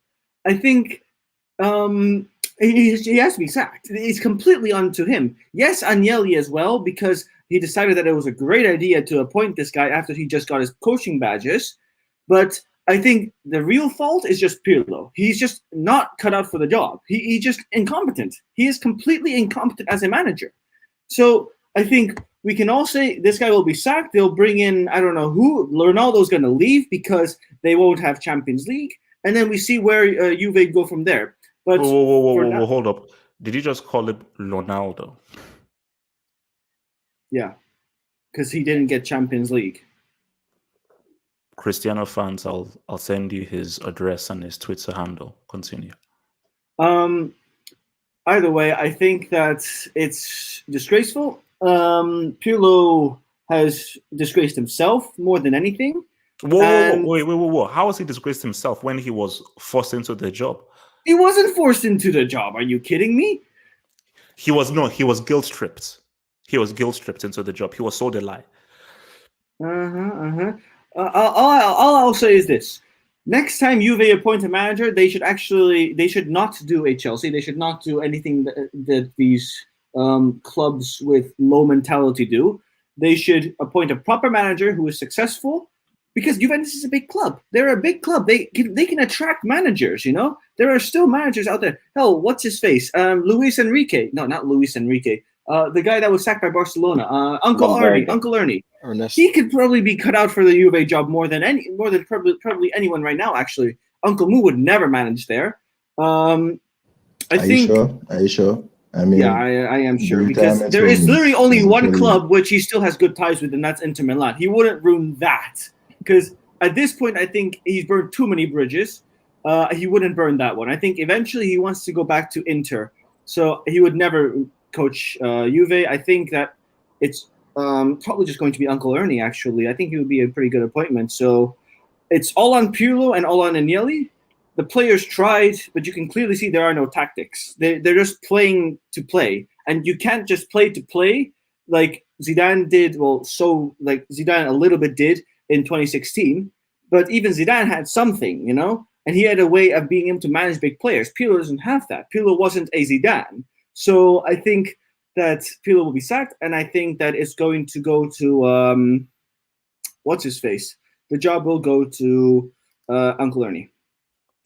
Okay. Uncle Ern. Can I have my piece? Yeah, go for it. Okay. When it comes to Juve, I think Pirlo is just a part of the symptom. The biggest problem has always been their board. I mean, you look at the Inter Milan board and the person, the CEO. He talked about how I guess he had ties with Juve, and he talked about how he never wanted to go back there, and he wants to build a winning cycle. And I'm wondering, why did those ties stop? Is it because he was maybe a little bit too ambitious and he wanted to go a different route? And then it comes down to, you fired Allegri, but did you really have a plan in mind when you fired him? What was your plan? Because the whole mindset behind that move was to replace the likes of Allegri and become more of a progressive, attack-minded team. And then you went from that to hiring Sarri, which was not a success because you brought him the players he wanted, but yet you fired him. That didn't make sense. So to me, this problem is down to the club, and it's Pirlo. Like Pirlo, you have to take some form of accountability, because at the end of the day, you're the manager. You're supposed to make things work. I know you're in a tough position, but you get judged by the position you're in. And this guy hasn't made the right decisions when it comes to substitutions, when it comes to the tactical layup of Juve. So he's as much as to blame for this situation. And Juve, man, they have to have a concise plan. These guys are just going with the flow. They just look at what other current top league teams are doing, which is more progressive than they've been doing it, and they think, let's just switch it without having a plan in mind. This club is in so much turmoil. They have their own problems to fix, and it starts with the board. For me, I think it was a case of arrogance in thinking that if we just hire Pirlo with zero They thought they could do as badges or so forth. They thought, oh my gosh, like, okay, this guy has no real credentials and everything, but we've already won it 9 in a row.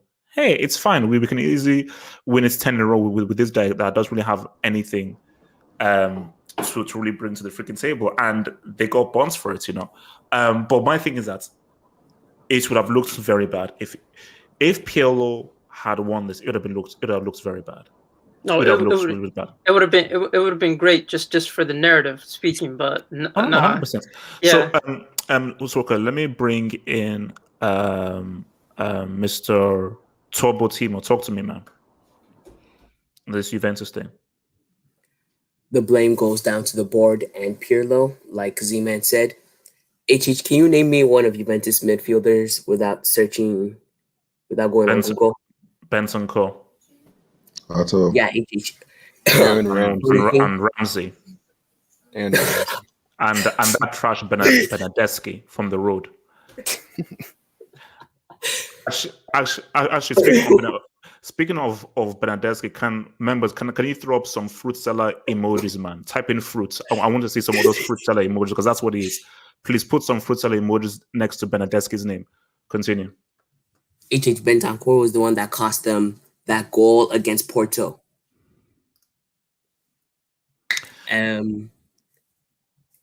So who do you think is mainly to blame for this? Is it Pirlo? Is it the board or the board? No, they signed Pirlo. They signed Sarri. They said they wanted to change how they were playing, but what change has happened? You're still playing slow. You're still making bad mistakes. And HH, they signed Morata. HH, the Chelsea flop. Yeah, no.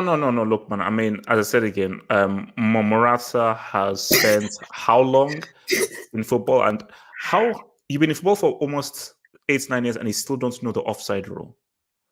How do you still not know the offside rule, and you've spent this long in football? That's wild. That is completely and honestly wild, man. But look, as I said again, it's craziness, man. Who else wants to? Can I say something, HH? Hold on, can I say something? But let this guy talk. Can I say something?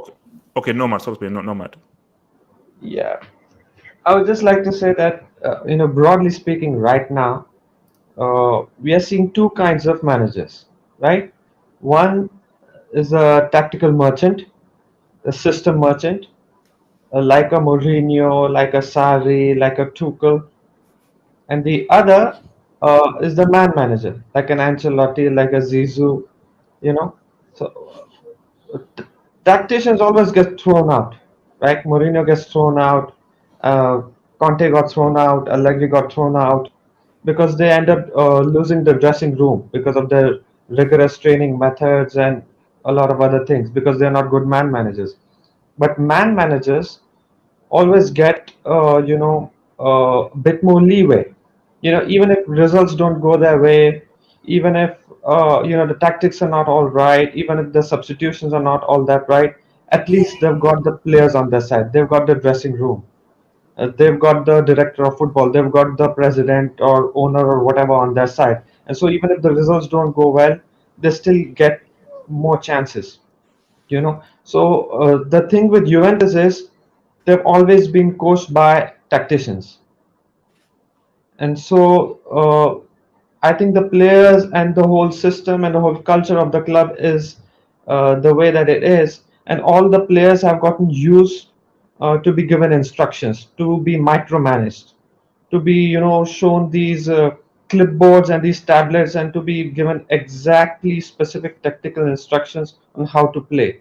And in that, you basically put an inexperienced man manager like Pirlo, who hasn't really developed a tactical style of his own, who hasn't really developed footballing values and a style of his own. I think he still has the dressing room on his side. I still think Agnelli or whoever are still thinking maybe we could give this guy another chance, but things are not going to work out because the players they're not of that standard that they are one of the best in the world in their position, that they can just be put on the field and be told what to do, like Zidane or Ancelotti did, with Real Madrid, for example. So I think they need a tactician. Now we are hearing that Allegri is going to return. Probably Allegri is going to return, or they are looking at a tactician, and I think that would be the best way to go forward, because the thing that Juventus are lacking right now is an identity. Like Cristiano would give you an odd goal, an odd assist, an odd cross here and there. He'll give you that sort of consistency, but where's the support system around him? There is no style. There is no culture. There are no so-called values left in Juventus anymore. This is not the Juventus of Del Piero or Nedved or Trezeguet or anything like that. There is no identity. There's no style. You cannot have a man manager manage you in this sort of a condition. You need a tactician. You need, so even if that playing style, even if that philosophy is completely antithetical to what you have been till now, you at least need something, some way to go forward. And so I think that the biggest mismatch is that not Pirlo's lack of experience, but is a lack of tactical know-how. I think he doesn't have a solid philosophy set till now, and that has been the biggest problem. Let me just take some of these dubs. No, that was very well said. That was very well broken down, my DSI. I'm gonna just get some of these dubs from RD717 Football Hub member. This was from the previous one. Hazard is hazardous to himself. For 3 years, he has taken permanent residence in Madrid's local infirmary. RD7, this is not his fault. These are demons and evil forces working against him. What is he supposed to do when evil forces and demonic creatures are trying to work against him and forces are trying to pretty much break him down? RD717, you should be praying for him and hoping that he can do better. You should pray to God for Holy Ghost fire to fire. I'm lucky if you don't mute your mic, man. If you don't mute your mic. From your boy, Martin Rosario. Thanks for the dot, Martin Rosario. LL, well, my name is HH, reads a little Wikipedia. Wikipedia helps me pass my degree. So in Sources Only Once, without Wikipedia, I would have failed my degree of media, what's it called? Science communication. Hey, Chip, but don't you know that Wikipedia is not a reliable source? Yeah, it's not a reliable source. Well, how did I pass my degree? They can change it. Do you really pass my degree? Do you really pass your degree? Yes, I got it too. Wait, or you fluke your way into that degree? I got it too. So my thing is that I didn't understand what the hell those guys were saying. I relied on my course of Wikipedia because I failed most of the exams. So unless the examiners were being nice to me, Wikipedia helped me pass my freaking degree. So you're telling us I'm like, mute your mic. LL, no, let me read this thing. God damn. Master Rosario. LL reads a little Wikipedia. My name is HH, by the way. Watches some highlights. Actually watch the games, by the way, and pretends to know about Serie. 2 laughing, crying emojis. So Martin Rosario, first of all, is basically cheats when he bets. So Martin Rosario bets on games, and he won $5,000 by cheating. So Martin Rosario, I keep saying again, you owe me half of that. Being that you use my football analysis, and my football analysis is why you won that $5,000, or is it 10 grand? I will send you my Cash App. Send me half of your freaking earnings. And you worry about trying to avoid the Europa Conference League, okay? So you saying that that's, and also my knowledge is key. Lazio Rosario, again, give me half of your earnings, hook me up with some of those mamacitas in Miami and so forth, and respect a team that's about to play CL semi on Wednesday. When last were you guys in a CL semi? Juventus? When last was that? 1908, before World War I. 2017. From Yasser Said. Thank you for the W. Yasser Said, who says, so Conte can manage Juve and Inter, but Uncle Mu can't. Well, Uncle Mu has already won a treble with Inter Milan 2010. By the way, Tottenham getting rejected by every manager is too funny. Karma. # I stand with Uncle Mu. I'll always stand with Uncle Mu. And we will talk about Uncle Mo getting his spot at TalkSport. Yeah, look, I will always defend Mourinho, and he will always be better than Lep Lodiola, who's a cheat. And yesterday it says apparently Southgate is favorites to take over Spurs. God, I'm on my knees, please. If Tottenham,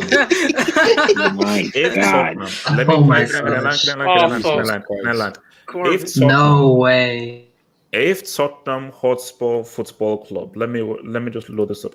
If Tottenham Hotspur Football Club hire Gareth Southgate, that's piece of trash manager, this has to happen to the bag. They wanted to get Ten Hag.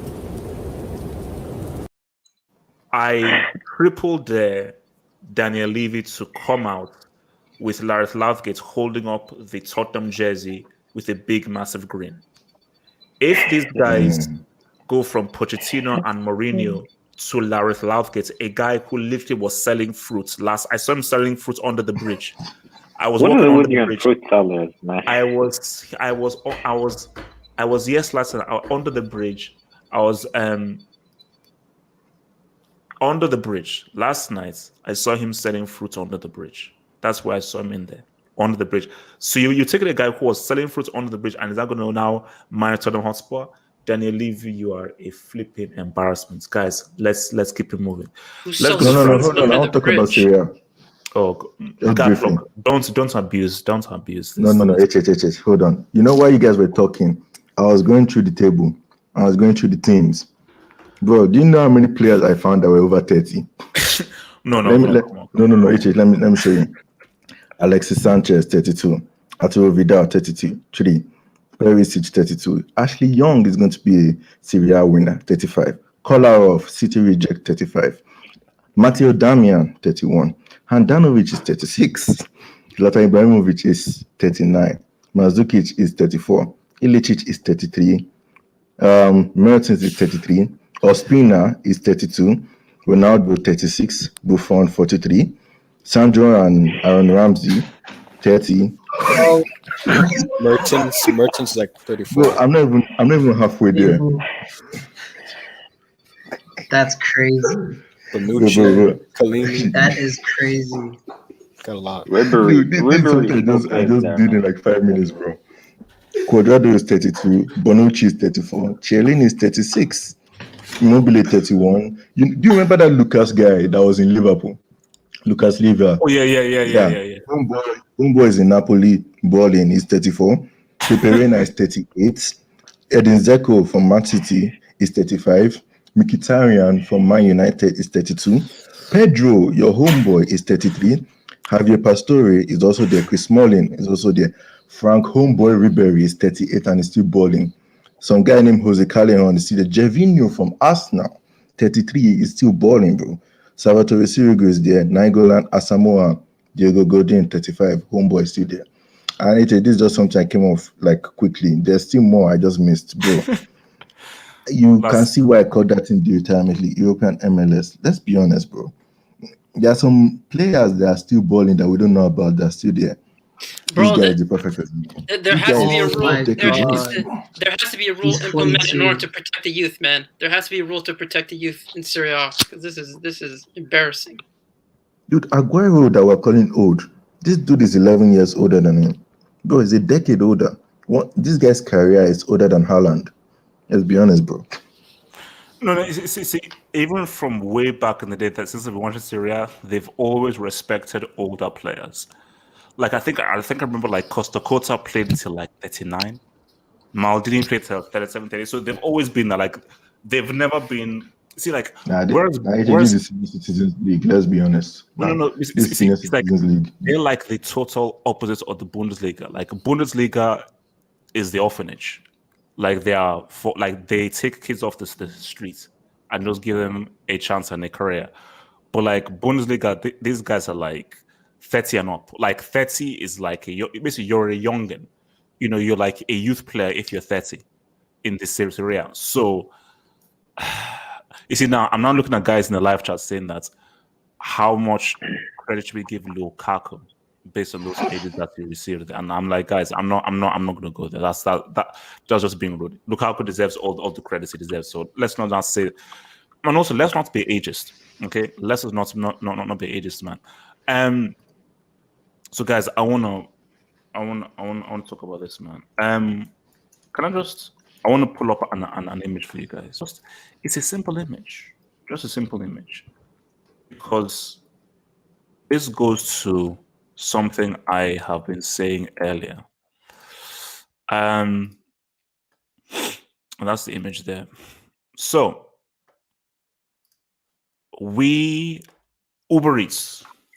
I actually use Just Eat actually. And I don't know. I think Deliveroo might be actually better, but still. Shout out to anybody who uses Uber Eats. Lille top of Uber Eats. So Monaco, I believe they play tomorrow. So if they win, they'll go to 74 points. Three games to go. So Lille won today 2-0 against Nice, and they have 3 more games against Lens, Saint-Etienne, the guy who lost 8-2, and Angers. Now, I mean, obviously, Lens is going to be their most difficult game. Saint-Etienne are 14th, and Angers are 12th. So really, Lens is going to be probably their toughest game, and Lens lost to PSG. So let me just paint a scenario for you guys. In my opinion and in my view, PSG are already out of the Champions League.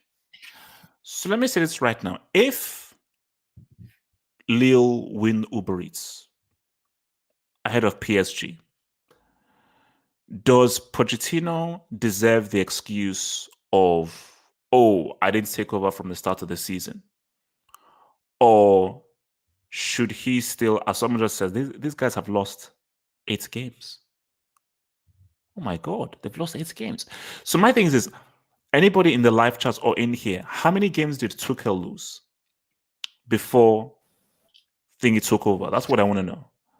How many goals did Tuchel lose?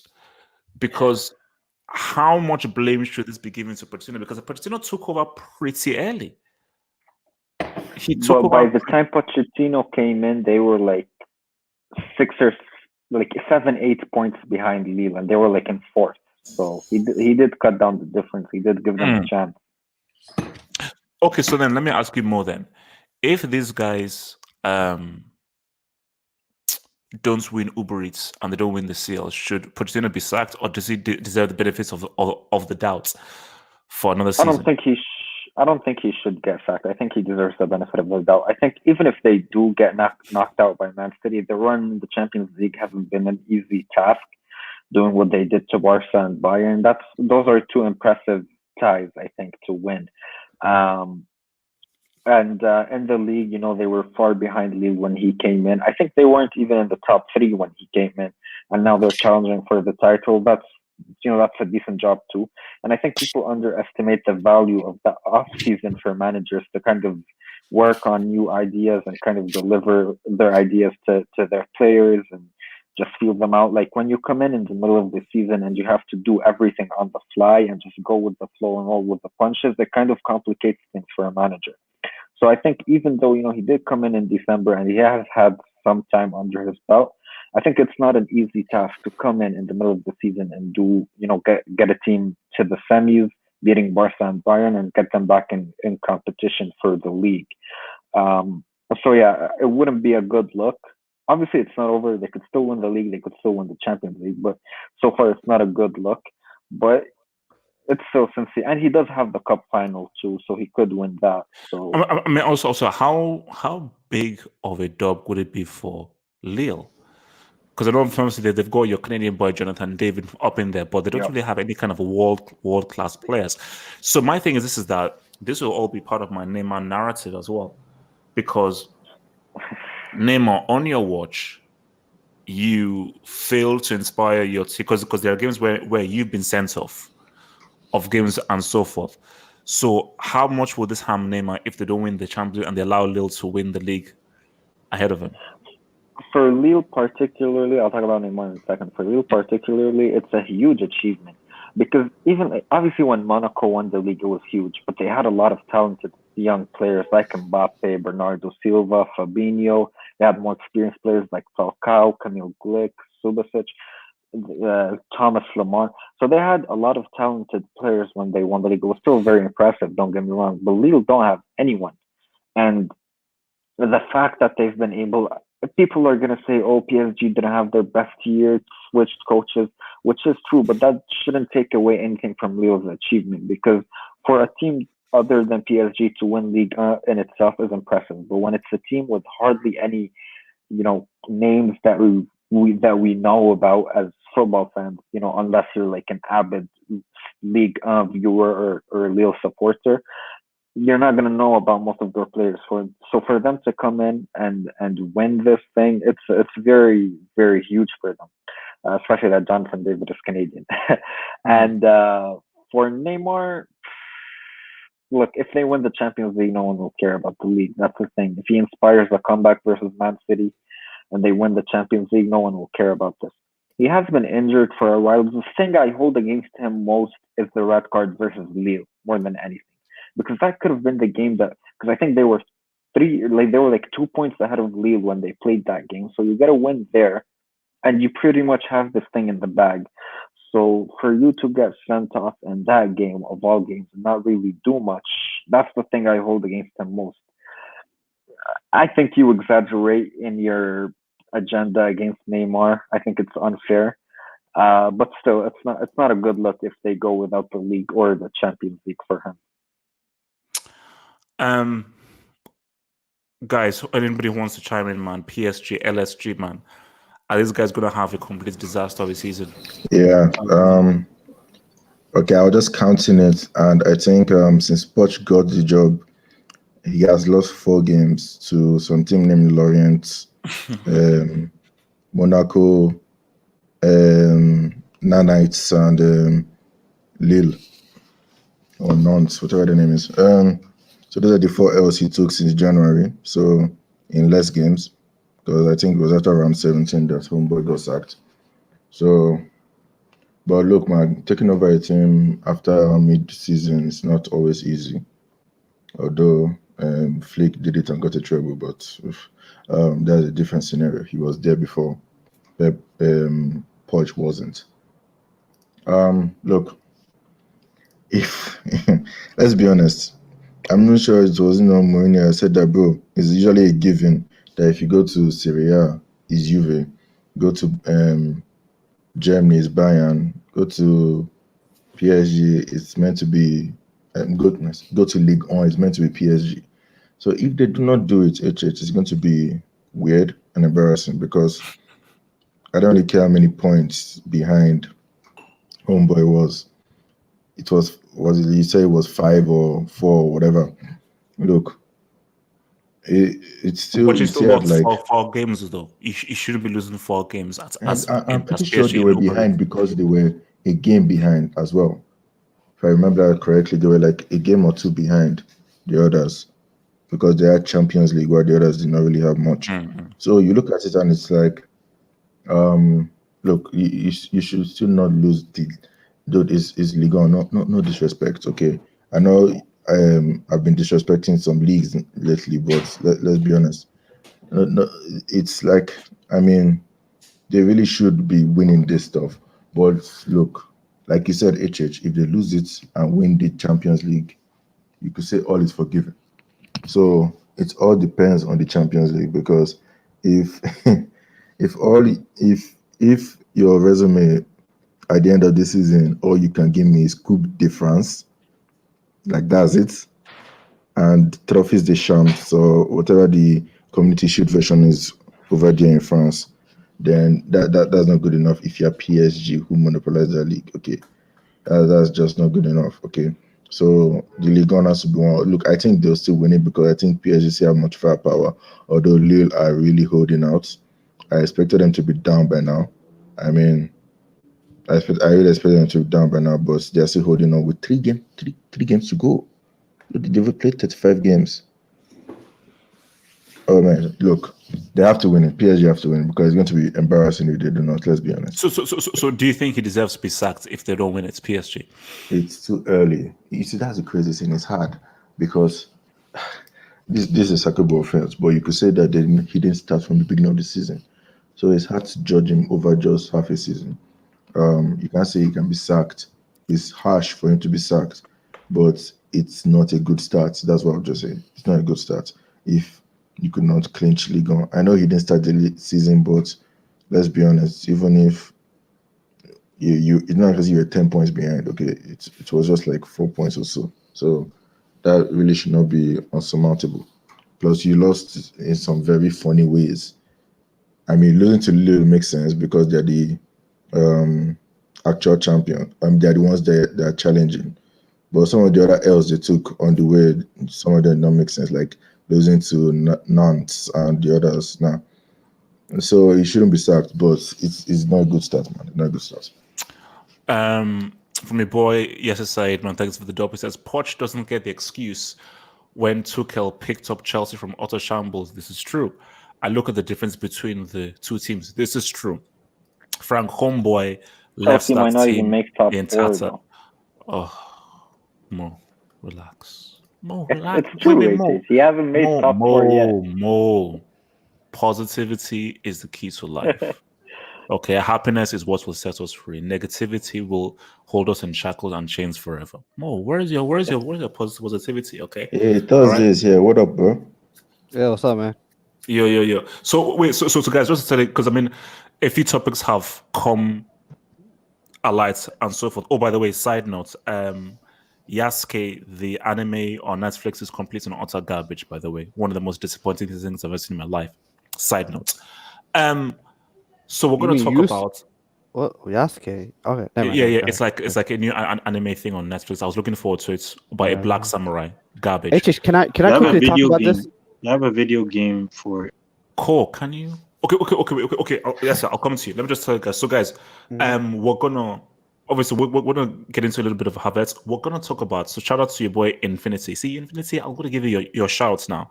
Oh my god! Shout out. So, shouts to your boy Infinity. We're gonna talk about Bayern Munich giving birth to the Bundesliga because I want you to hear your thoughts with regards to Nagelsmann going to Bayern Munich and what you think about that. And yes, we are gonna do the United Liverpool preview. We're gonna have a United Liverpool preview talk and discussion about that. So yeah, so you wanted to say something? Yeah. I just wanted to. I don't know. I don't know what people are talking about. I mean, Chelsea are comfortably going to make top 4. Have you guys seen? They just beat Fulham. All the other teams. Fulham. I mean, they beat 2-0 in Fulham. Yes. No. Yes. Can you tell me what position Fulham are in the Premier League table, please? But that's not the point. Yes, it's about winning. They're bottom 3. But the bottom 3. 18. But then my point is about winning games. And where who dropped points? I think Leicester dropped points. Last game. Liverpool are playing Man United. Liverpool are not gonna make top 4 at all. Chelsea have this comfortably. They're in a comfortable situation against Real Madrid with a away goal. I mean, just to touch on Pochettino, but guys, we cannot be hypocrites. We have to be honest. We have to be honest when we come into this hangout. This is the PSG's league. Their own league. There is no excuse for PSG not to win this. No matter who picks up PSG, no matter who is the manager of PSG, there is no excuse for not winning the Uber Eats. They have it is you have to be fair. This is the team that have it unfair to begin with. You have the big. Yo. Bro, are you fighting your mic? Your mic. Is it breaking up? This guy's fighting his mic. Is it breaking up? No, you guys are fighting for a mic, bro. Your mic is typewriting, bro. That's just sending out notes and documents in the 21st century, bro. Bro, your mic is breaking up, man. It's vomit on you, bro. Out here weaving, bobbing, and hitting him uppercuts. Are we doing wedding or name ceremony? That we are doing mic. Gatlock, that was messed up. Gatlock, that's a messed up joke. You can't crack that joke. That's a messed up joke. Is it better now, guys? Nah, but it's true, man. Man is using Thursday night mic. Is my mic better now? Yes, better. So he has to say talk. He has to say just keep talking. Keep talking. No. So yeah, I mean, you have a team with so much talent. You have Neymar and Mbappe. You've been winning this league by at least 20 points. Midway through the year, the league's over. And guys, everyone, the league is over midway. They win it by 25 plus points. What excuse do they have? So yes, if PSG don't win Uber Eats and if they flop against City, which they will, you sack Pochettino, or would that be too harsh? Keep it real. I came in. Because you can say, give me a summer, give me a full season. I know I did tweet it and so forth. And guys, let's keep it real. Do PSG really care about Uber Eats? It's about the CL. They've won enough Uber Eats already. It's about the freaking CL. So I think the whole thing is, look, for me, like they're already going out. But if they do go out, no. But my thing is, if they do go out, can you still say, hey, look at how well you did against Bayern Munich. Look at how you dealt with Barcelona. We got luck against Man City, and also people say, okay, it was maybe not your fault. So let's give you a full season. Let's give you a summer. We go again. You don't come to PSG to win Uber Eats and videos as a success. It's Uber Eats. But then I get the point. But it's the combination of it. You don't win. You go out like that against Manchester City after you went to the final. So people need to remember this. You're regressing then. You're regressing as a club. You're regressing. Tuchel took you guys to a final. And you guys want everything. Who did they play? No. Don't do that. Tell me the teams that Tuchel played. Name them. But you can say the same thing about Chelsea.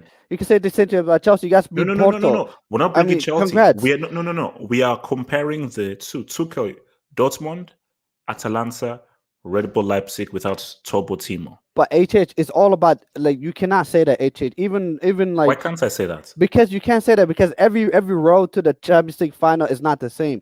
One team can win a Champions League final. No. But yes, the fact is that he had an easier path. But that's the luck of the draw. That's the point of the Champions League. Is part of his luck. Part of his luck. No. But yes, whether it's luck or not, the fact on the ground is, who knows what the draw is? The fact on the ground is you had easier teams than what I had, because I had Barcelona, the defending champions Bayern Munich, and arguably the best team right now, Man City, with Pep Guardiola. You had the German orphanage, Atalanta, and Red Bull Leipzig. You cannot say that. So if Chelsea wins the Champions League, what are you going to say then? Are you going to say, celebrate. Chelsea had the easier run? Who so cares? You can't count that. You won't count that Champions League. You guys can say that. I'll be popping bottles. You see, I don't think you know who you're dealing with. You're dealing with the most petty person on the planet. Even if Chelsea took on a bunch of 10-year-old little girls and that was their opponents and they won the CL, I would still celebrate. Well, you can say the same thing about these guys. It doesn't matter who you play. It doesn't matter. At the end of the day, you have to win the Champions League. So you're telling me, Thomas Tuchel lost. He can win. There we go. That's my point. My point is not to go to a final again, though. No. Come on, man. Let me ask you a question, Okay. Going to a final is not something to celebrate. You don't celebrate going to a final. Okay. Let me ask you a question, What? Were you or were you not disappointed on that first leg? The way PSG played, especially in the second half. Yes, yeah. No. I'm just want to ask. Were you disappointed in the way they folded? Yes. Second half. Yes. So my point that I am trying to make is that okay. What was the point of you guys going through all that, putting that phenomenal two-legged performance against Bayern Munich to lose to Manchester City in this manner? This I mean, it's a way you lose. Also, it's a way you get knocked out as well. Get knocked out by Man City actually be better than you, but not the way they performed, I guess, in the first leg. So yeah, I agree. Let me just say this: they do have a second leg, but then the second leg, like I generally believe they're out. In my opinion, and what I'm saying is like you lose with dignity, lose like being the worst of your opponent. Let your opponent be better than you. Let them beat you. But the way they just lost, come on, this is ridiculous. Come on, man. You see, yes, my biggest problem is there's no planning behind it for you to fire him. What's your next move? What's your next move if you fire him? Who's out there available on the market? You don't have that much. Allegri's not it. Allegri's not it. Let's be honest, bro. No. Yes, you said no. The reason why Allegri's not it. No, that's Allegri's not better than Pochettino. No, that's because they have the players that fit Pochettino style more so than Allegri. We know this. Allegri's more tactical discipline than what they have. Manager. No, guys, this hold guy on. Isn't it? No, wait. I need to bring in all the guys to speak. So I want to bring in. Can you magnify my pick, please? Oh God, what's this?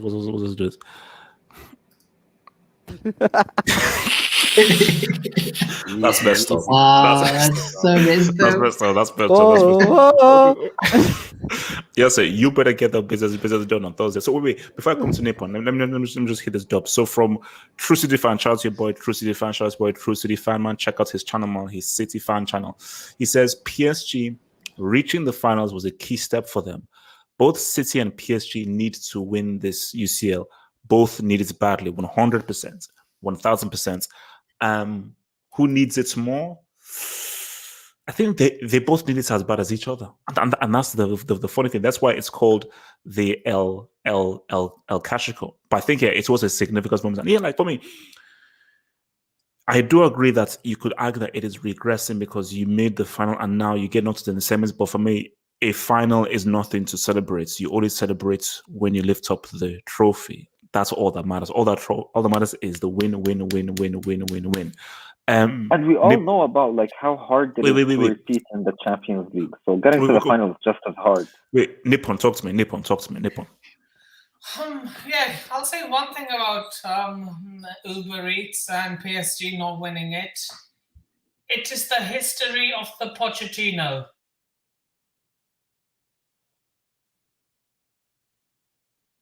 Well said. It is the history of the Pochettino. Well said. It's football heritage. Exactly. And yeah, I just feel that if Bayern win the Bundesliga next year, they're going to be 10 in a row, right? Double digits, man. No. I think it's 9 in a row. I think if they win No, this season. Also, it's 9 in a row. 2022 will be 9 this season. Next season will be 10. Yeah, and we might get our 10 in a row next season. I don't think they're winning it next season. They got Nagelsmann. Who's going to beat them to it? It's only one team. It's only Bayern. It's literally only one team in Bayern. There's no team that's going to beat them to it. Is Marco Rose going to beat them? Let me guess. Braunschweig will do a Leicester City. I think. Nuremberg. I still think Bayern was. I think he took the job too soon. He took the job too soon, in my opinion. Wait, my friend Nippon. So if this boy doesn't win Uber Eats, do you sack him? No. In my opinion, just keep it like he's only been a job for like 4 months. 5. Yeah. This is going to be the 5th. 5 months. He's only been in the job for 5 months. So no, don't sack him just yet. Give him like his own transfer window. Although, didn't you have a transfer window in January? No, he didn't. January is different. You don't make big signings. I said like the summer transfer window. Yeah, that's true. Imagine if Mbappe leaves, though. Well, hypothetically speaking, let's say Bayern were like in 3rd place and another team is in 1st place. Do you guys think that there's a high probability that they would try to buy 1st place, considering that they buy everything in Germany? Yes. Relax. They will buy the best player Yeah, they would buy first place, bro. They would just cut the middleman. No, let me tell you something. What they do Hey, is it's that they buy the football, best player guys. out It's soon as football, first. guys. It's football. Cole, you So do not. if you don't like what Mute your Bayern, mic. if you don't like what Bayern is, Cole, mute your mic, bro. You know you're going to shift soon. Okay, we're not going to shift. Stop defending that. We're not going to shift soon. He's going to PSG if they win it. I'm telling you. He's going to PSG. Nah, I'm buying. Yes, fix your mic. yeah, it's bad. Okay. Well, can I speak on Poch? Okay. Yeah, I want to speak on Poch too. Can I speak? Okay. Okay. Abdullahi, Cole, and Wanda. I think the problem is I understand people criticize Pochettino, but we need to look at the big picture here. The Qatar and the sporting director in themselves is a problem because the reason they start Thomas Tuchel wasn't even is a bad manager. It's all about political. So it's all about political. You sack Thomas Tuchel just because he didn't get the signing he wanted. It was this, it was that. I get that, but you bring Pochettino who doesn't even have experience in terms of winning trophies and galvanizing team. You sack Thomas Tuchel because of Neymar, the brand of Neymar, Junior, Kylian Mbappe, because they can't coordinate the team, the superstars team. I get that. Now you bring in a manager who doesn't even have an experience in winning trophies. So what does that tell me? As a club, where's the ambition of that club? Leonardo himself need to look at himself. I respect trophies the champs. They won it in January. I get okay. They want to offer the chop. I get that, but the sporting director Leonardo need to look himself in the mirror and like, why did I make mistakes? I understand the political way of PSG, the way they run football. I get that. But you can't sack a manager who has like a philosophy, who understands football and who knows what he's doing in Thomas Tuchel. And you brought him Pochettino, like someone who hasn't even won anything, like he doesn't even have a trophy in his pedigree or in the caliber of a manager who has won trophy. And you bring him to the club and you tell him, Coach Mbappe, Coach Neymar. Bro, he has the Audi Cup. Audi Cup. He came in with the Audi Cup. How do you want him to succeed? I keep wondering why is Leonardo making that kind of dumb decision? It doesn't make any sense. It doesn't. I don't get that. For me, I don't. Why do people talk as if like PSG are in the Champions League semi-final? Like that's not something to be taken lightly, especially beating Barca and Bayern. Bro, they will miss away, couple misses away from winning it. Man, get out of here, man. So, that's the whole point of the Champions League. I mean, it's about you performing. Did he make it to the semifinals? Yes or no? And my problem with the whole Poch being kicked out is there's no plan behind it. They signed him for a 2-year contract. So their plan is to give him summer and then see what he can do with the team that he's able to build. For you to automatically disregard him and want him out, who do you have in the market that's available? There aren't that much managers. Okay. That's my biggest problem. There's no planning behind it. You would be moving like Manchester United. You'd be moving like all those other clubs that don't have any single plan behind what they're doing. If you're gonna fire him, make sure there's a great manager available. There aren't. Bro, you have the talent. All you need is the manager. I'm not hearing it. PSG is good enough to win a Champions League. The fact that they haven't won it now is a failure. And City are good enough to win the Champions League, and they haven't done it yet. It doesn't happen for you. And they have the best manager in the world. No, guys, order in the house. I said Cole will speak on it, so Cole, speak on Abdullahi. Sorry, speak on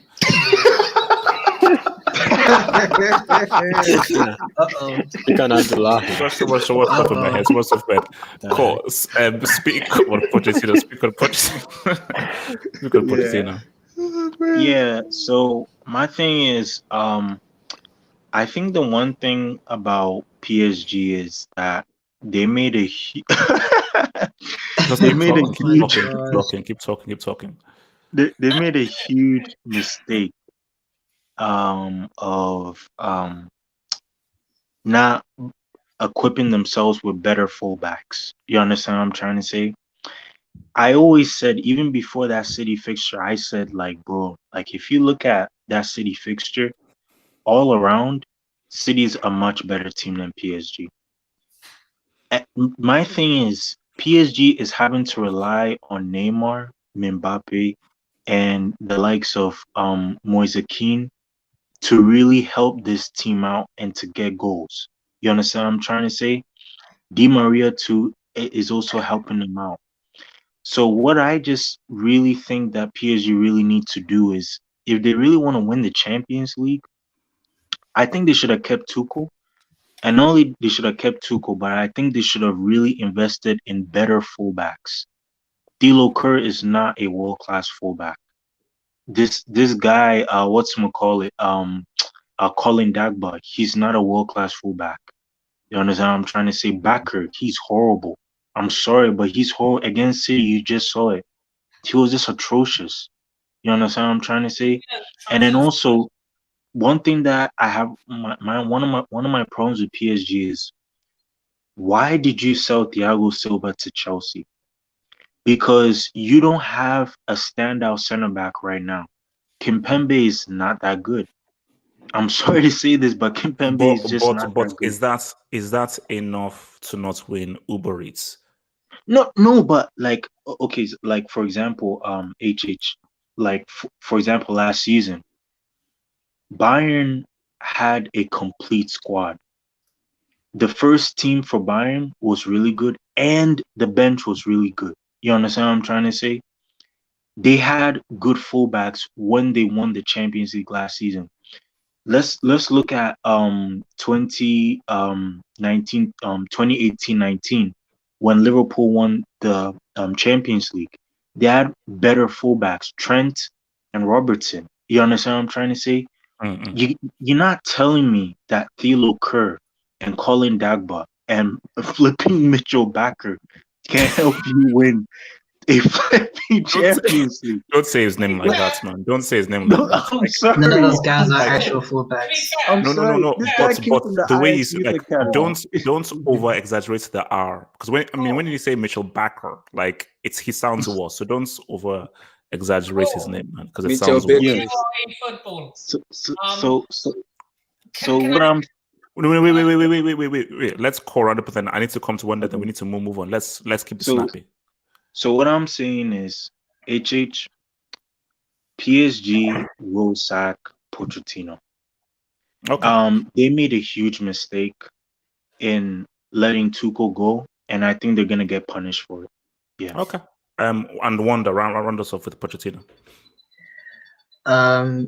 Personally, I won't put all the blame on Pochettino, because, to be honest, PSG are more at fault, because it all started this season when Tuchel was trying to implement his plans with the signings that he wanted. He wanted new fullbacks because Kurzawa and Jan Bernat were not it.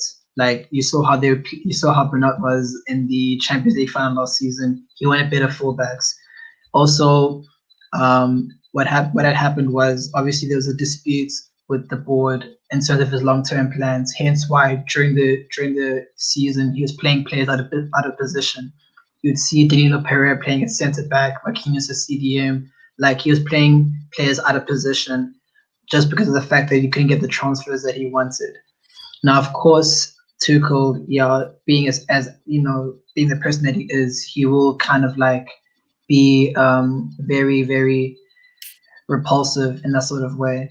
So I guess I can see why PSG didn't go, because he can be a difficult person to handle when it comes to the situation. However, I still think they should have stuck with him towards the season, because I personally still believe that in spite of the rough start, PSG would still be on top of the league right now and still be winning. So personally, for me, with Poch being appointed, it's not his fault, because I still think Pochettino is a good manager for PSG. He didn't have enough time. He did come in the middle of the season, just as Tuchel came to Chelsea in the middle of the season. So we can't exactly judge those two yet because of the time that they were given. Okay. So personally, I would not sack Pochettino this season. I wouldn't sack him at the end of the season. If PSG were in a worse position, for example, like they're second right now in the league, if they were like fourth or fifth, or maybe like not qualifying for Champions League, then it would be a different story. But personally, it's very, very close. They still have a second leg in the Champions League, and I still don't think it's over. So personally, no, I wouldn't sack him. All right. Will Roman sack Pochettino?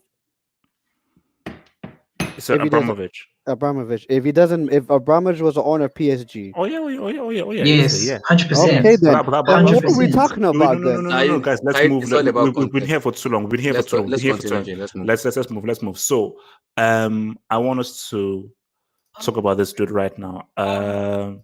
2050. So, guys, maybe I will come to Mr. Nippon with this, and then I'll then go to Abdullahi.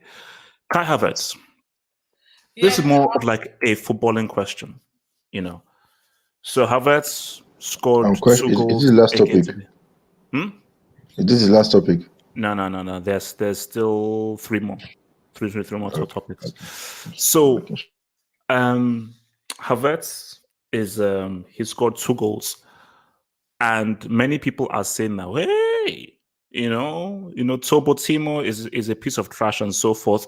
Why don't we use Timo Werner?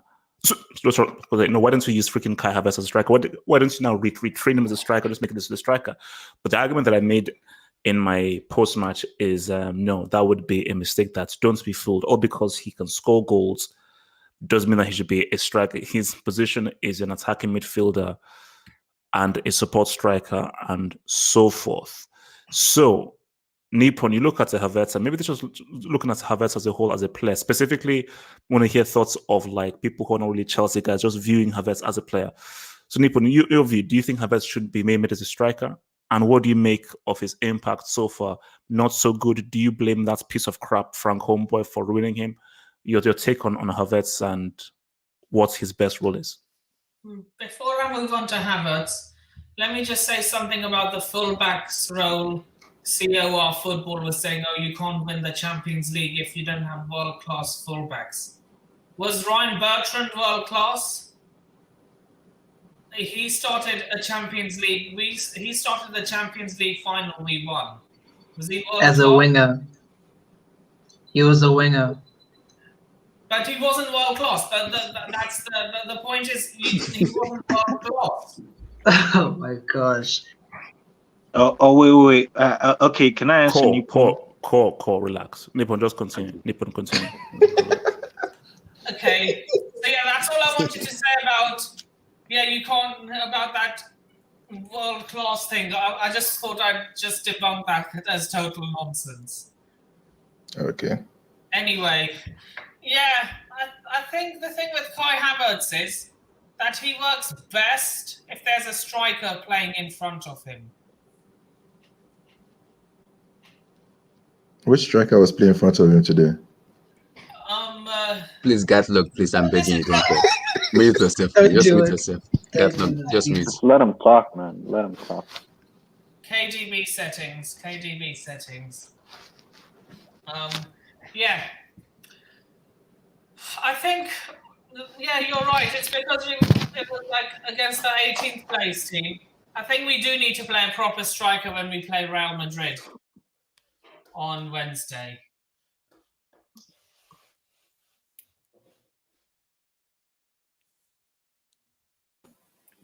Yep. Well said, man. Well said.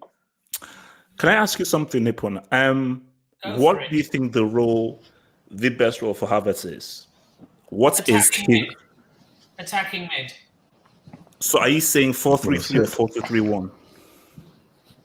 Yeah, he works in either a 4-3-3 or a 4-2-3-1. No, but what do you think is his best thing? Because those are two different things. So 4-3-3, that's obviously he's part of the 3 attacking midfielder, or 4-2-3-1, he's a number 10, or a support striker. What does he work best at? Attacking midfielder. In a 4-3-3 or a 4-2-3-1? So he's basically saying attacking midfielder behind the striker in a 4-2-3-1. Okay. Yeah. Okay.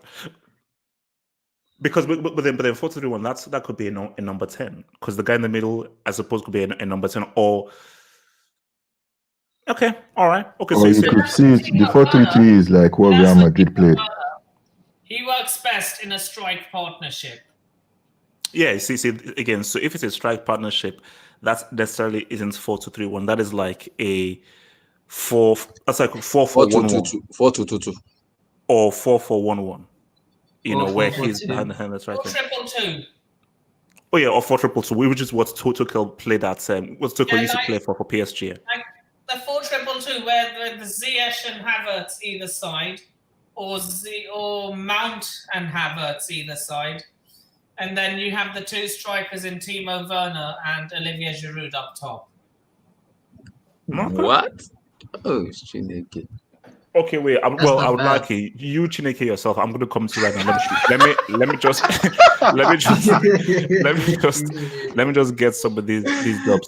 So YSK Jackson says, play the video I sent you. No, because YouTube will destroy me. But YSK, I will play it on the members hangout on Monday. Monday, since it's unlisted, we can go balls out and crazy and swear dollar stuff on Monday night. And he says, YSK Jackson says again, London Blues fans are 24/7 on crack. Nippon Shaman, do you take crack? No. Okay. I don't drink, I don't smoke, I don't do drugs. And you've never sniffed anything? Never. Have you ever used a needle to inject anything? Move on, please. Okay. Move on. I'm like it. The needle for is a vaccine. Okay. Abdullahi, talk to me about Havertz. What do you think his best role is? Like you already know my thought on it. You know my love for this guy from day one. I've been saying it. Every player we bought in this season, every player, none of them has kind of attracted me more to the love I have for Kai Havertz. You know that from day one. You know that from day one. I keep saying it. People keep questioning what is his position on this. In terms of movement, apart from Timo Werner, Kai Havertz has the best movement in Chelsea. In terms of movement, and in terms of finishing, he also has the best. He's also the best finisher in the club at the moment right now. In terms of play, when people kind of judge him and kind of player he is, I understand COVID this, COVID that. People may call him 79-80 million euro flop. I was like, you can't just come blame a player on a season just because there's COVID. There's coming from another city to England, you're gonna put a lot of stuff on. I get that. People want to use Bruno Fernandes as an example. I get that, but this guy is a sensational player. When you watch him play, you have to applaud him as a player because he's that good of a player. But what about all the games in which he's been breaking it? Because he has been breaking it in some games. So I understand. There's a difference between 2 years apprenticeship with a manager who was an experience. There's a massive difference in that. Lampard is from the road. We all know that. So it's not every game he's played under Tuchel, he's been amazing. Every game. I didn't say every game he played under Tuchel has been amazing, but some games on and off. He plays very well today. It doesn't play well. I kind of understand that because EPL is different than the Bundesliga. There's a massive difference in that. So we have to have context in it. But in terms of going forward, what is best position? I would say a 4-2-3-1 or a 4-2-2-2, because you have to play as a beside the striker or in between as a number 10 or hybrid of a 9 to 9.5. When you kind of give him the ball, let him have the freedom to do whatever, because he has that movement of a striker. He has the height and they can score goals very well. So he's the best finisher in the club at the moment. So what is his best role? Are you saying number 10, support striker, attack midfielder? If you play in the 4-2-3-1, Kai Havertz work, but where would you play Mason Mount? Because he's our best. He's been our best player. There's no way you're gonna play Mason Mount. No matter how people doesn't rate him, how people can have a little bit of leeway, but you gotta play Mason Mount. You have to play him. So there's a way you have to play him. That's why I say you have to play 4-2-2 because you gotta find a way to play Mason Mount. It's that important to Chelsea Football Club at the moment. So when you play 4-2-3-1, somebody has to go back to the bench. I don't know who's gonna go on the bench. So Mount is the key for Chelsea right now. At this moment right now, is our best player. You gotta play Mason Mount. As a Chelsea fan, I'm saying that you gotta play. Can I have a say on Havertz, please? Me too. Actually, just check your Twitter DMs. I sent you something. You just check it out real quick. Oh Lord in heaven. No, it's something serious. No, don't put it on the screen. Read it. Oh no, I won't. No, put it on the screen. Why are you hiding it? No, I won't. Oh yeah, okay, Mo. Thank you, Mo. Talk. Yeah, no more. All right. So for Havertz, his best position is the number 10.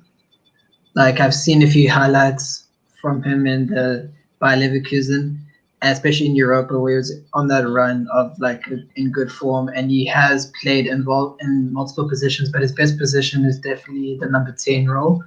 So going forward, he has to play in that position, either as a number 10 or, as you say, a support striker. But personally, I think number 10 is the best position for him. So 4-2-3-1 would be the best formation for him. In terms of benching somebody, I won't lie, I wouldn't mind Mason Mount being benched because personally he can't. See, Mo, you can't bench Mason Mount. He's Wait, Chelsea let him best talk. Listen. Talk, I understand that Mason Mount is currently our best performer right now, but that's just it. He's our best performer. I personally don't believe Mason Mount is our best player in the team. He's our best performer. Yeah. So that's what I want to differentiate. He's our best performer in the team, but Mason Mount is Yes, he's right. He's right. He's very right. He's very right. No. I'm a Chelsea fan. What are you talking about? Guys, Wanda, continue. So Mason Mount is our best performer, and I've also seen his impact coming off the bench. So personally, we brought in Havertz for a reason, to be that creative player and everything else like that, and his best position is the number 10. So in the future, if we're going to play him, he has to be the number 10 role, or as a can in 4-2-3-1. Personally, as a false 9, he is playing well, especially under Tuchel's system, but that can't be his position long term. I don't see it working out a lot. Yes, it will work for teams like Crystal Palace or Fulham or any other bottom club team. But if I'm looking at a team like Real Madrid or Barca or any of these big clubs in the future, I don't see Havertz, flourishing in the false 9 position. He has to play in his natural position with a support striker, and I mean like a traditional striker, like someone like a Diego Costa that we used to have. So like a Costa, Lukaku, that type of striker in future. So personally, to round off, he's best at number 10. That's his position, number 10. Wait, Nippon, let me ask you something. What would you say if people said retrain Kai Havertz as a striker? Do you think that could work? If they say, you know what, we want you to, let's bring back Drogba, work with him for a few months and tune him up and train him for his skills to be a quality lone striker.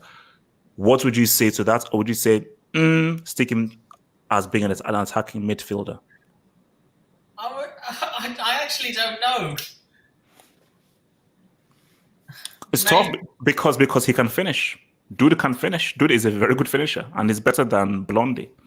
He's the best finisher at the club. Easy, Okay, relax. so would he still stick to attacking midfielder, or would you want him to be retrained as a striker? Either could work. Because he used to play as he used to do both when he was at Bayer Leverkusen. Yep. It's like he did both, but from the games I watched, he was played as a striker a bit later. More so, he was an attacking midfielder. But this is the conundrum. You have a guy like, you look at that second goal, that's a great movement. So the reason why this is like a football question is, if you look at a guy that seems to have the tools to be a good striker, do you say, wait a minute, why don't you just work on off season and just perfect the art of being a striker? Or do you be like, no, he's got really good passing? Okay, or look at Henry. Henry was a striker, but a different kind of a striker. Because a striker who he could finish, he could dribble, but he also pass as well. So do you make him like an Henry, a complete striker who can really bring other guys into the game and so forth? Or do you just move him deeper, make him an attacking midfielder? So where do you stand? He's more Bergkamp than Henry. Yeah. But let's keep it real. He ain't to the same technical level as Dennis. I'm not saying he is. No way. German Zidane though. Stop that's what it. someone said. Someone said that though. Don't get it twisted. I never said that. No, not you. Not you, man.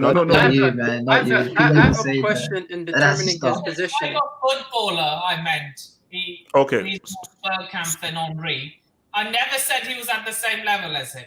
Okay, no, I know. AJ, can I ask you a question about this? Let me come to Zeman because he wanted to say. So Yeah. My problem with Havertz is, what would you say his best qualities are?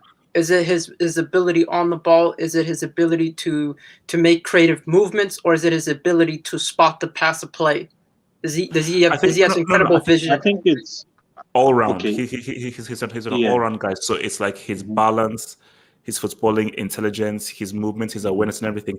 His weakness, even his composure is really good. No. Basically, his main weakness is that this is in a new league, and this is where we now talk about the difference, acclimatization, Germany, and thing. And he even said that, oh damn, this is really fast, because in the Bundesliga you have a lot more time and you have a lot more space. But in the Premier League, it's much more physical, it's much faster. So you've got to think a lot quicker when you now receive the ball. So if he works on thinking quicker and just does some, not too much, but just a little bit of weight work and just build a bit of upper body strength, then he'll be able to be a lot more stronger on the ball. Because what is his weakness is he loses the ball a lot because he doesn't think quickly enough, because he has to realize that this is different from Germany. Yeah, when I seen him play, when I seen him play, I seen a quality player that has the bag, but it's just that his ability to spread the game and his tempo was slower than what the game expected of him. And my thing is, well-rounded players are a gift and a curse at the same time. They never really truly find their position.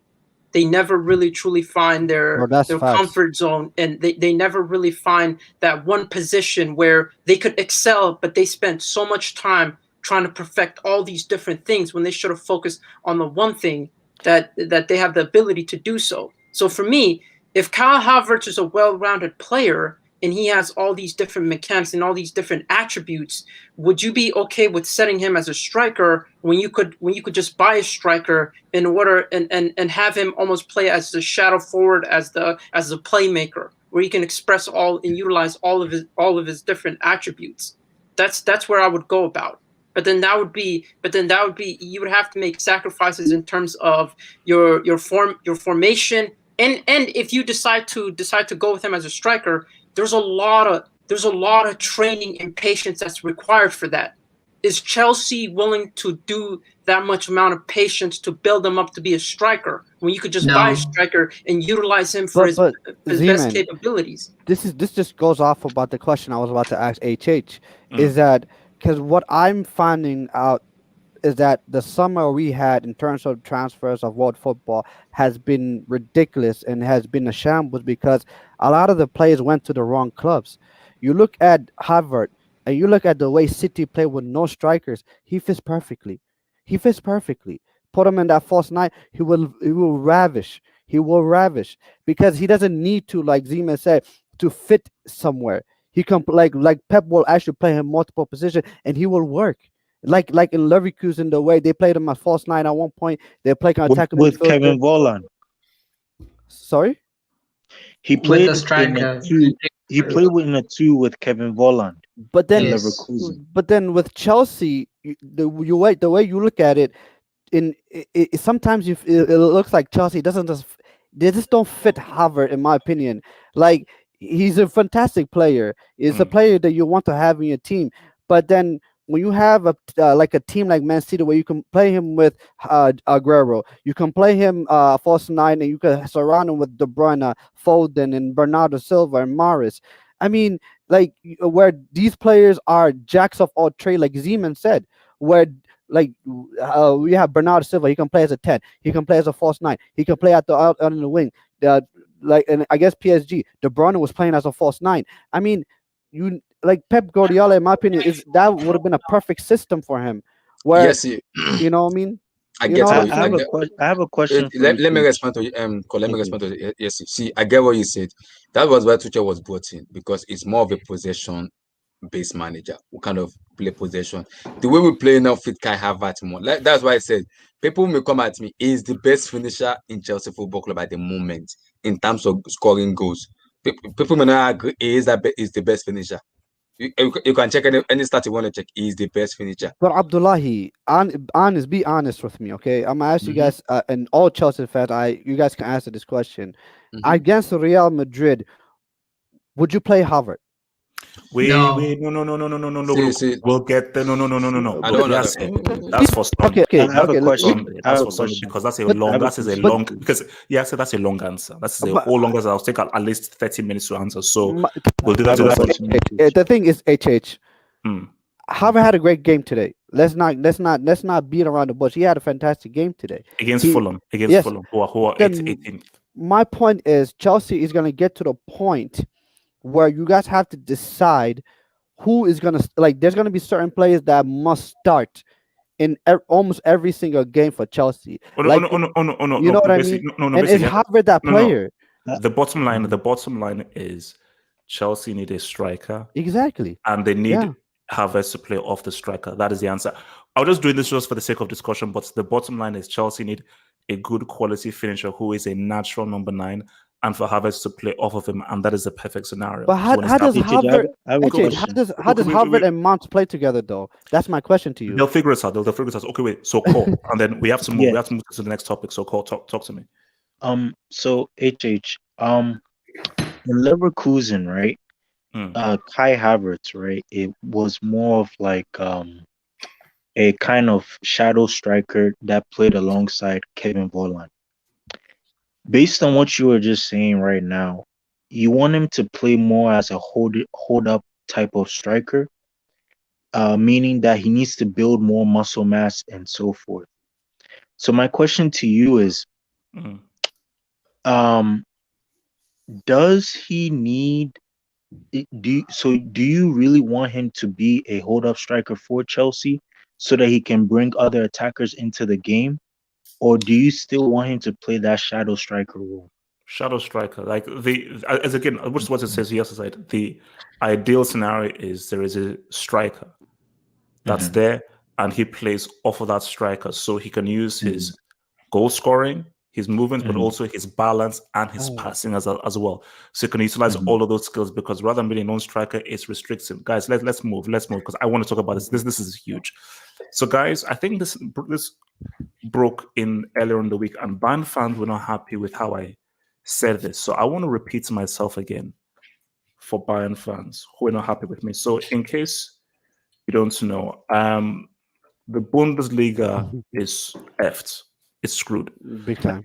So Bayern, the Red Bull Leipzig manager, Julian Nagelsmann, is going to be the new manager of Bayern Munich. Oh, by the way, Upamecano, who is one of Leipzig's best players, he's also moved to Bayern Munich as well. And this is what I said. Bayern are doing nothing illegal. They've not broken any laws. But why would anybody watch the Bundesliga apart from scouting? Apart from just scouting for players, what's the point in watching it as a competition? It's not a competition anymore. And I said that in what other league do you have the winners take the very best players off their rivals? So imagine after Liverpool win the league, they decide to take to take Pep and De Bruyne, or when City win the league, they decide to take Klopp and decide to take Salah as well. Or when Barcelona win the league, they decide to take Benzema and Ramos. So my thing is, this is only in Germany where you have a scenario where the guys who win the league take the best players and the manager of their title rivals. It's what they're just taking, guys. You're pretty much not only weakening your title rivals, but you're strengthening yourself in the process as well. So my thing is, you're already the best, you're already strong, but you're making yourself stronger, not by just buying top players from other teams. You're buying top players off your direct title rivals. So it makes it even harder for them to compete with you next year, and it makes you stronger. So my thing is, look at the bigger picture. I'm not saying you're doing anything wrong or so forth, but it's stupid. It's bloody stupid. Let me come to Damien here with this one. So Damien, HH, I have to go. By the way, can I jump on this real quick? Okay, we'll walk out and come to them. Yeah. So yes, yeah. HH, I mean, you put it perfectly, man. I also blame the clubs. I don't know why these clubs. One thing I respect EPL teams and I respect Bundesliga teams is like a lot of times they don't sell to each other. You know what I mean? Like you rarely see like big players moving. Like I mean, and then a lot has to do with their fans as well. I remember when Gerrard was rumors to him actually leaving Liverpool to go to Chelsea. These Liverpool fans are crazy. They said they would threaten his life was threatened. Like, don't you dare leave. So I mean, I just feel like it's just something, a culture that they build where they just feed Bayern Munich, and as it's like that whole thing where if Bayern Munich does well in Champions League, then Germany does well, then the Bundesliga does well. I don't get it, HH, and it's actually sad because I mean I don't watch Bundesliga as much. Like I check it here and there, and there's no reason to watch a competition that is not competitive. Like what is legit the point? It's sad. It really is, HH. And by the way, guys, have a good one, guys. I'm gonna head out. Peace. Peace, man. Nice one, Yasin. Nice one, Yasin. Peace, bro. Peace. All right, Damien, talk to me. Yeah. I mean, I don't really have a problem with Bayern doing this. To be honest, I mean they're what Bayern is doing. They're doing what a club should be doing, and staying on top. In their respective league. I mainly but no, I know, but in the wider context, I mean, take yourself away from Bayern Munich. In the wider context, in terms of, let's say, I'm watching the Bundesliga. What's the point in me watching the league apart from just looking at players? Because, like, let's say you're a football. Look at La Liga title race now. We are fascinated because 4 teams can win the competition. Look at Ligue. We are fascinated because 3 teams can win the competition. If you're in a situation where you already know how strong Bayern are, this is already one of the strongest teams in Europe, and they're taking the players and managers off their closest title rivals, there is no competition. So that removes the intrigue from us watching the league. No, definitely. I definitely get what you're saying. With Bayern always taking like the top talents from the Bundesliga and not leaving any others for the other clubs. But I have this issue with clubs like Dortmund, like just keep on selling and not like investing in improving and like keeping their players. Like I want Dortmund to keep Sancho, keep Haaland, keep Mukoko, all these guys, so that they can compete. But at the end of the day, they always just keep on selling and just keeps on pissing me off just seeing this, because it's like you're not even competing with Bayern anymore. It's like you're literally Bayern's bitch right now. Like Bayern literally own you right now. But yeah, but that's like my 2 cents of this whole thing. But I don't really have a problem with Bayern. To be honest, I mean they're doing what a club should be doing. And I have to give my respect for that. Okay. So let me just hit this, man. So from your boy Natsa, who says Havertz is like Pogba, not the same position but same situation. The position was never defined. That's why Pogba struggled at United. For me, I would say the thing about Pogba is he is played in his right position, but the right players are not around him. Havertz was played all around and was never definitively played in his right position. Pogba's position is midfield. He's a midfielder and he plays in the sense of midfield, and that is where he's predominantly played. But the issue with it is that he needs to be surrounded by the same kind of players, and the role he's been given in that midfield is not the right role. When you look at France, Kante and Matuidi do a lot of the heavy lifting, and Pogba can now roam. At Juventus, Vidal, Pogba did all the heavy lifting, he now roam. At United, he can't leave the heavy lifting to a Matic or a McTominay or a Fred. So he now has to do a lot of that heavy lifting, which detracts from what he does. When Havertz came, he was right winger, he was left winger, he was central midfielder, he was striker, he was played all around. But he was never consistently played in that kind of support striker position for a large period of time. So it's different. It's different. Havertz was moved around. Pogba, you're played in your position, but just that you don't have the right guys around you. And so Mo, talk to me about this whole Bayern Liga thing, man, bro. Look, Bayern, I don't blame them because you can't. If you're given opportunities to pick up anything you want from your league, why wouldn't you do it? You're winning titles, you're competing for trebles every season. Why wouldn't you do it? My problem is with the other teams who, I don't want to go too far with the language that I use, but basically allow Bayern to take advantage of them without putting up a fight whatsoever. Why aren't Leipzig, that's what I want to know. Why aren't Leipzig able to persuade Upamecano to stay? Why aren't Dortmund able to persuade Lewandowski to stay, or Götze, or Hummels, or Gundogan? Well, Gundogan wants to stay, never mind. But you get the gist of what I'm saying. These teams always just allow Bayern. Like, I understand they're paying you a lot, but still, if you keep those players and compete for a title and win a title, you may make more money. Because I mean, you saw when but you see, the issue is this: is that think about it in a business sense. Just forget football. Think of it as a businessman. Do you want secure money now, or the potential of money in the future? No, but see, so if you most consider like, if Dortmund didn't sell Lewandowski and Götze stayed, and we all know his career derailed at Bayern, so who knows where he could have been by now if he'd stayed at Dortmund, and Hummels. And now they're competing because you saw Klopp came in with a half-decent team and won the league twice in a row when he first went to Dortmund. And with the team that weren't as good as the team that they ended up with. So if they'd stuck with that team and improved on it, they'd be winning titles. They'd be competing for the Champions League too. But it's because they give up every single... Like, I have so much respect for Royce just for not giving into the whole, like, okay, I'm just going to jump ship, and for sticking with Dortmund. And if they just allow it to happen, I understand. Like, okay, Lewandowski left for free.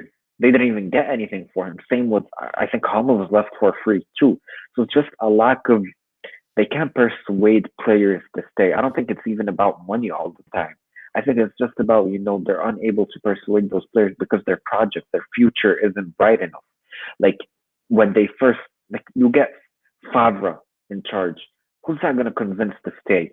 Like, I know Lewandowski left before Favre, but for example, hypothetically, if Lewandowski was still there and you're trying to persuade him to renew, and your bargaining chip is that we hired Frank Favre and he's going to take us into this bright future that we're promising you, Lewandowski is going to laugh in your face because he could go to Bayern and there's Guardiola, Ancelotti, Hansi Flick, Jupp Heynckes. So it's just, they have a lackluster planning ability, and that's just an inability to persuade players to stay. So I hate what's happening, but I don't blame Bayern for it. I blame the other 19 teams. Who else wants to jump on this? Yeah, I want to. I do. Zeman and then Wonder. Yeah, you see, Bayern... Don't forget me. All right, Bayern, the biggest thing that they're doing is I don't think they could financially compete with the Premier League and other leagues. So this is probably their best way of going about it from a business standpoint. That's why you've seen them, and it's not only it doesn't only come to internal internally finding the players that fit their system that are talented. It's also external. That's why they go for young players. That's why they were after Colin Hudson-Odoi. I don't think they have the ability to financially compete with the top tier teams, and this is a way to almost remedy and almost change the scope of your team without having to really compete from a financial standpoint. So I get that, but again, to go back to the feeder clubs, they are as much possible for what Bayern's doing as Bayern is. They're the ones that keep feeding them their talent. They're the ones that keep letting go of their talent on a consistent basis. And my thing is, for clubs that are owned by the fans, how much their whole model is based on business. Their whole model is based on, okay, let's buy this player so we can sell him for more money. It's not based on building a competitive team, which is kind of ironic because you would think that clubs that are owned by fans, at least 50% of it or somewhat of it, you would think that they'll be leaning towards being a competitive team and building a competitive team in a competitive league in general, and that hasn't necessarily been the case.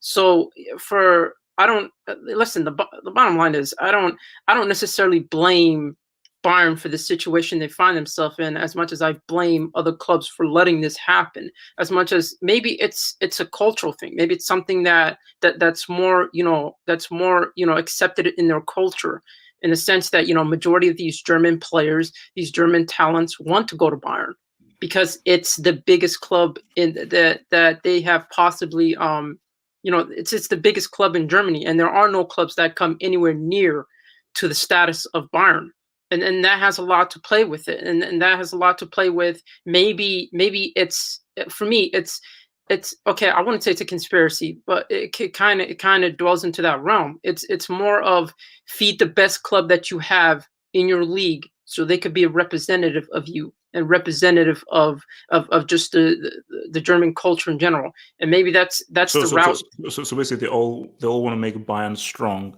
because it's a good beacon for Bundesliga and Germany. Yeah, it's their best representative out of all other teams, and it's been their best representative. I mean, look at the history in Europe, and you look at the history and legacy that Bayern have compared to other leagues, compared to other teams. It's not match. It's nowhere near match. There are no competitors. Maybe that's the way. Maybe it's just a cultural difference. But I don't find it entertaining. I mean, personally, the only thing I watch for the Bundesliga is to see attack-minded teams go at it, more so than having more of a tactical outlet where it's just more about defense and being balanced, and their teams are entertaining to watch. Bundesliga is entertaining to watch from that perspective, but it's not entertaining from a competitive standpoint, and that will always be the case. It's just a cultural thing. Wanda? Do you reckon? Yeah. Do you reckon I will ever see another team win the Bundesliga instead of Bayern? I mean, I'm 27 years old.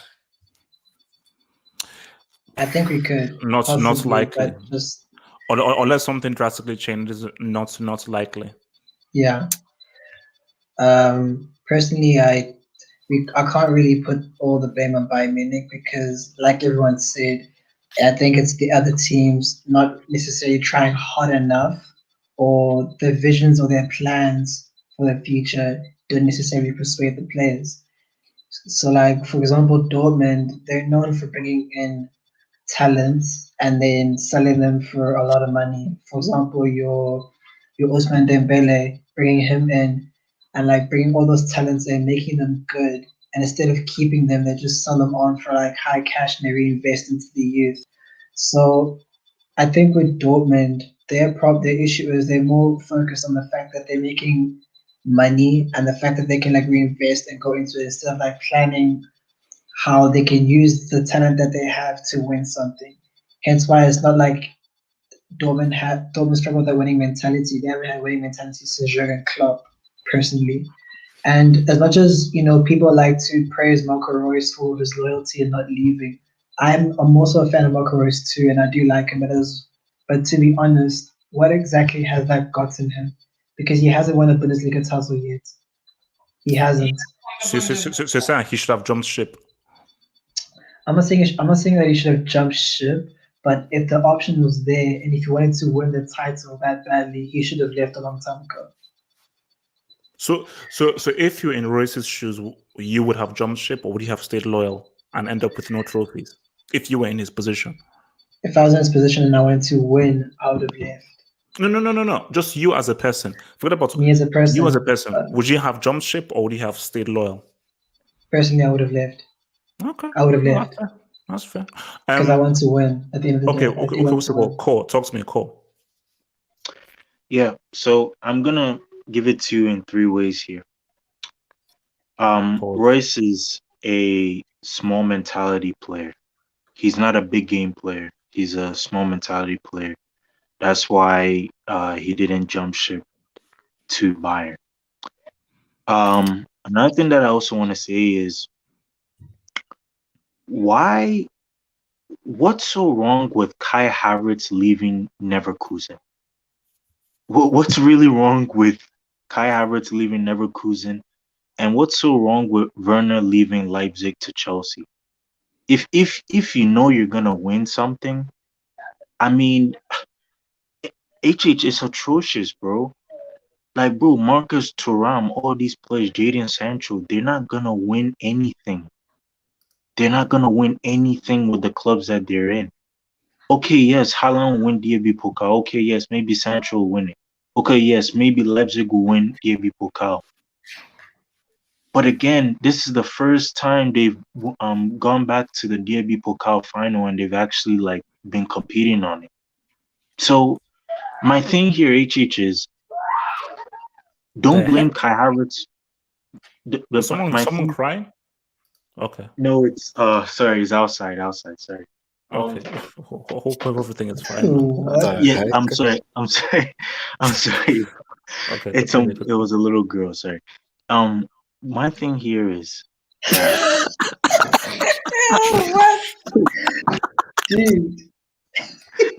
50+1 rule. Okay, the 50+1 rule. That was a little girl. Oh, just keep talking. Oh, just keep talking. Keep talking.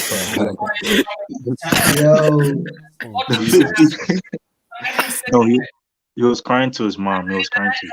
Just keep talking. Yeah, the 50+1 rule goes in favor of Bayern. It doesn't go in favor of these other clubs. And my thing here is a lot of players think about, I need to win something. You know what I'm trying to say? I need to win something. A lot of Bundesliga fans are literally pledging allegiance and switching allegiance to Bayern because they're saying we need to win something. We don't have time to mess with these losers. You understand what I'm trying to say? So because they don't have time to mess with these losers and so forth, everybody in Bundesliga now knows that, you know what? I'm going for Bayern because I want to be with winners. I want to win something. I don't want to always be in the shadow and always losing stuff. Should they be respected for doing that, or it is what it is? Can you respect an Upamecano, a Lewandowski, a Hummels, a Royce for doing that? Let me tell you something. If I'm a Bundesliga fan and if I'm switching allegiance to Bayern, or if I'm Lewandowski or Upamecano, I am telling you this right now, HH. You have no choice. You want to win something, you got to go to the best of the best. You want to be the best, you got to play for the best. And that's how that's why I respect Upamecano, that's why I respect Lewandowski, and that's why I respect Nagelsmann. But you know something, HH? I feel like Nagelsmann will only last till the middle of the season. And I think Jupp Heynckes, he'll get sacked in the middle of the season. And then I think Jupp Heynckes will be the coach for the remainder of the season. That's how it's gonna go. Nagelsmann is listen. Let me land. Nagelsmann is a Z-Tech Pep Guardiola, and I want to say this too. Edin Terzic is way better. The PE teacher for Borussia Dortmund is way better than Z-Tech Pep Guardiola, Julian Nagelsmann. What? Thank you. Wait, HH, can I say something? Okay, no. We need to keep on because we need to round this off. So guys, it was about the player situation, like players wanting to leave to bigger clubs. I heard.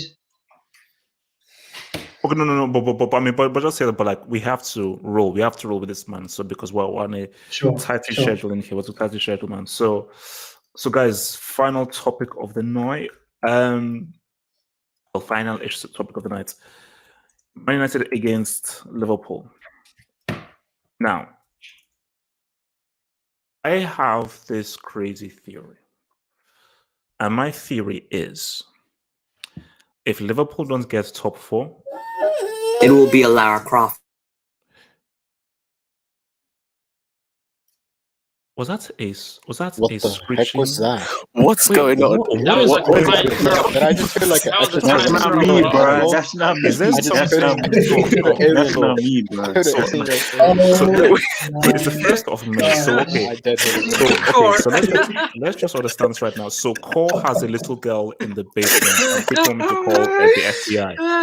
And now this guy who has my face as his AVI entered the fountain like a witch, and so forth. I swear. That's also sooner. That's also sooner.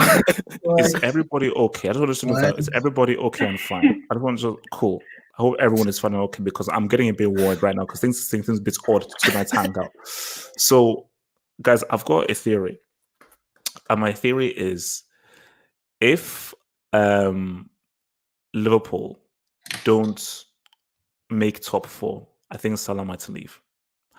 I don't see a scenario where Salah stays for either the Europa League or the Europa Conference League.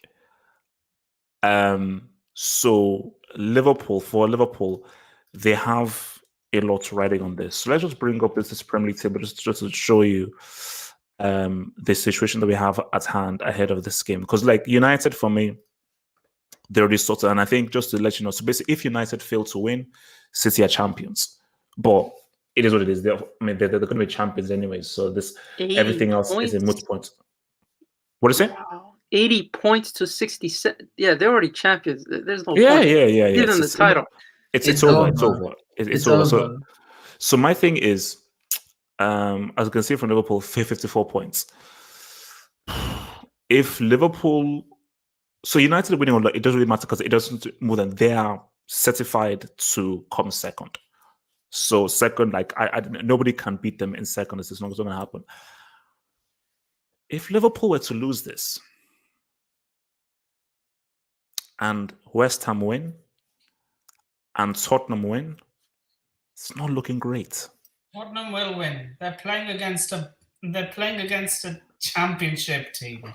So don't doubt Tottenham. Don't doubt Tottenham. So my thing is, put it this way: the only thing that Liverpool have to themselves is that Liverpool have been trash at home, so they're playing at Old Trafford, man. Wait, guys, can I just show you guys something? Let me just show you guys something. So, 100 points, 81 points, 98, 97, 72, 99, 81, 66. Take that with what you will. Just use that information however you want to use. Read between the lines, huh? So let me come first here to Abdullah Himan. United against Liverpool. How do you view this? How do you see this going on? Can I quickly talk about Nagelsmann, then I'll talk about United. We moved from Nagelsmann. I wasn't able to. Okay, I wasn't able to talk about it. Well, that's okay.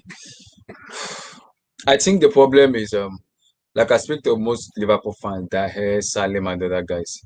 The problem is Jurgen Klopp has been the problem for Liverpool because it's difficult for him to change the system from the Gengen person he's been playing.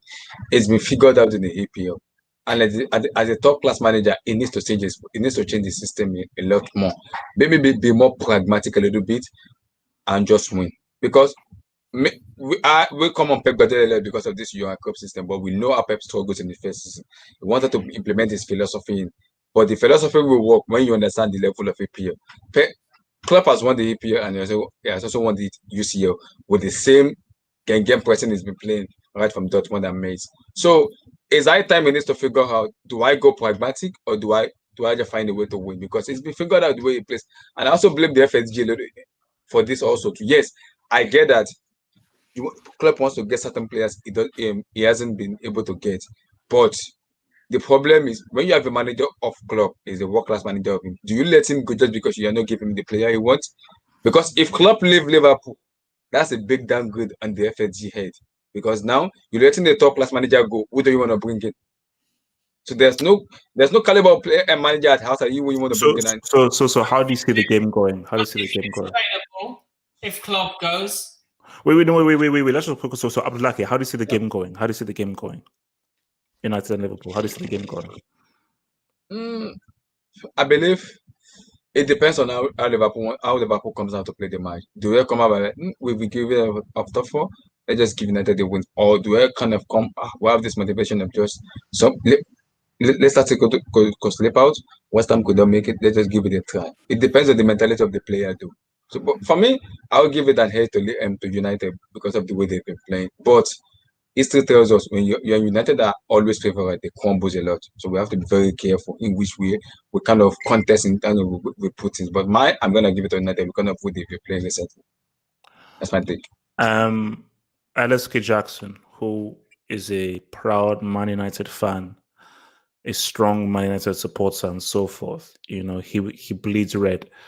LSK Jackson, do you view this as an easy dub?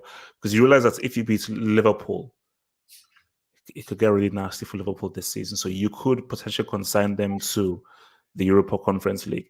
Or do you see Liverpool springing a surprise upon you guys at Old Trafford? So how are you viewing this game? To be honest, I think it will be a pretty boring game. Most likely, yeah. It will be a very, very boring game because let's face it, United, if I was in this position, I wouldn't really care about finishing second because top four is secured, and I don't see any prestige in finishing second. I couldn't care less about finishing second. If you're not first, I couldn't give two shits about it.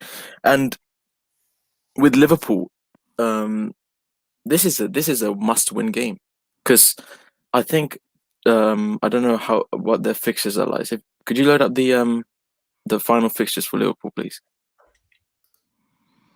Because I don't think after us they have any much of a challenge. No, see, we're the only sort of real roadblock left, apart from West Brom, of course.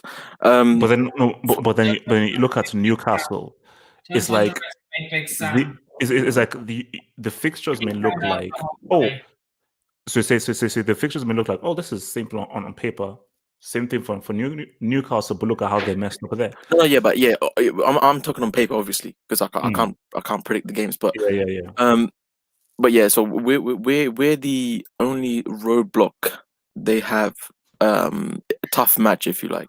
But see, with us, I don't think we'll be on edge for this game. I think we'll be quite relaxed, which could backfire because we don't have the best record against Liverpool at Old Trafford in recent years. And again, it comes down to what their mindset is like. Because I mean, do they want to miss out on Europe altogether? Because I feel like if they lose this game, they're going to put themselves in a position where they might not even make the Europa Conference League.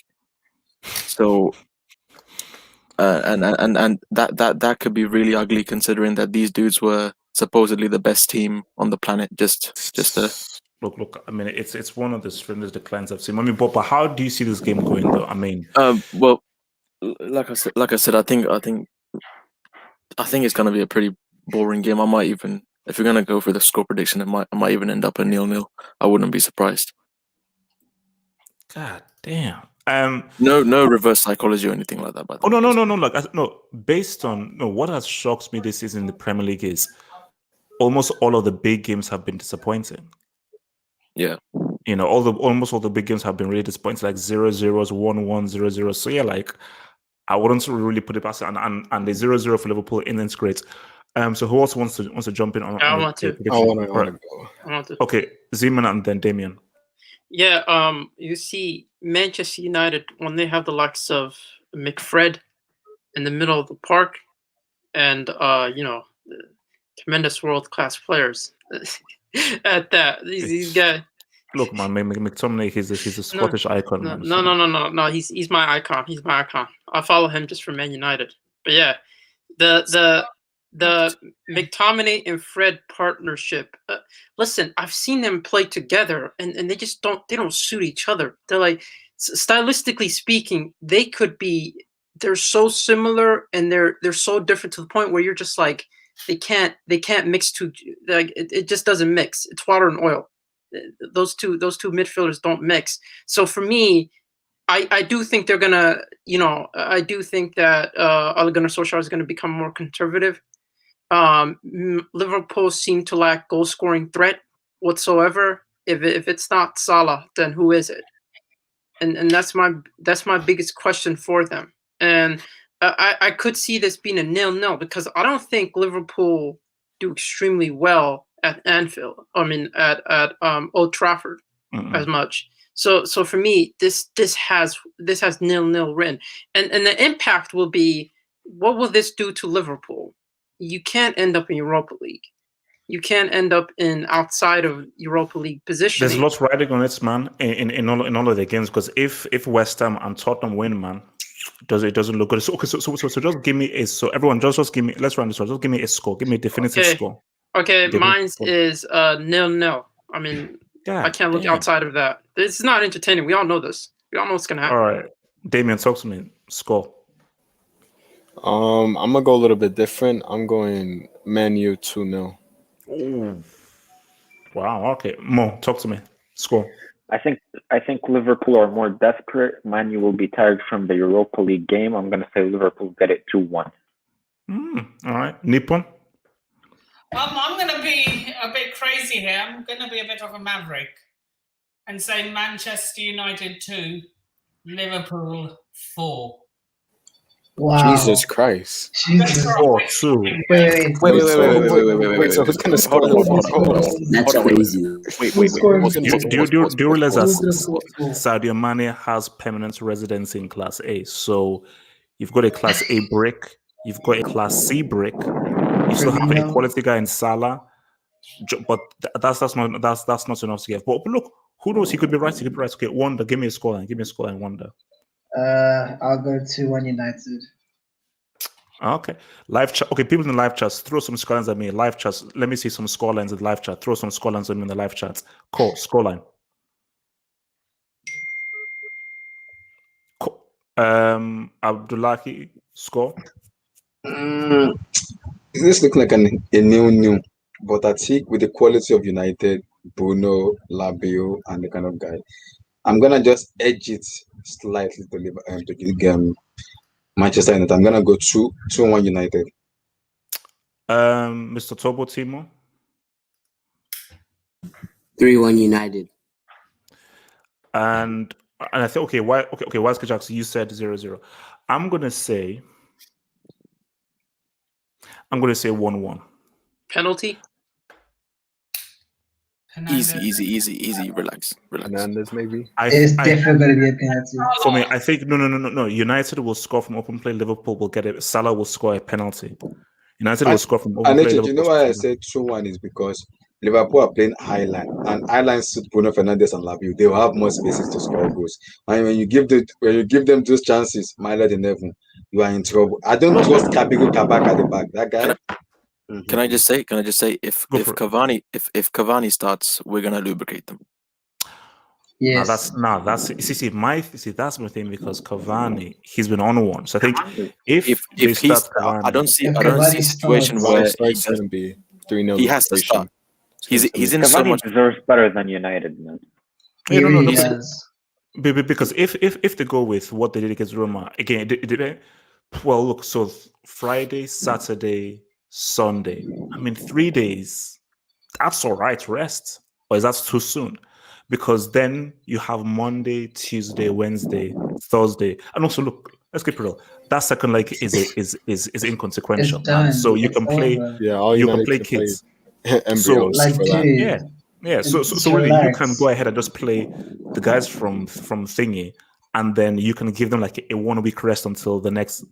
And also, basically, my thing that's for United right now, because you've already secured top 4, already secured that stuff. You don't even need to worry about league game, cup game, or so forth. So yeah, I think if I don't see you say 0-0, but if Cavani, Bruno, and Pogba are up against Nat Phillips and Kabak, aka Johnny Cage, we will genetically reconstruct them. It's to be and with it's going to be a finish. They're going to finish them if they. I think Kabak needs to adjust to the Premier League. I think people are just pouring a little bit too much. I think he needs to do more than just adjust. Okay, guys, look. I've got to be asked. So, guys, I will see you guys here tomorrow 10 p.m. for the Are we gonna do the Chelsea review? The Chelsea versus what is it? Chelsea versus Real Madrid tomorrow? Oh no, yeah. Everything we'll do all that tomorrow. Yeah. So guys, I'll see you tomorrow from 10 p.m. I did say I'll be at the Hangout. Let's ride.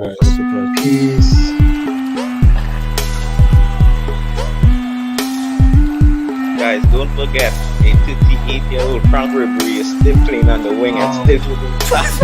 What Jarvis was the motion, man? Jarvis was the motion. Live chat. I need a dissertation on Joseph. I'm pretty sure he wasn't even. Bro, he was Mr. Frost. Bro, he might be the GOAT. No, he might be the GOAT.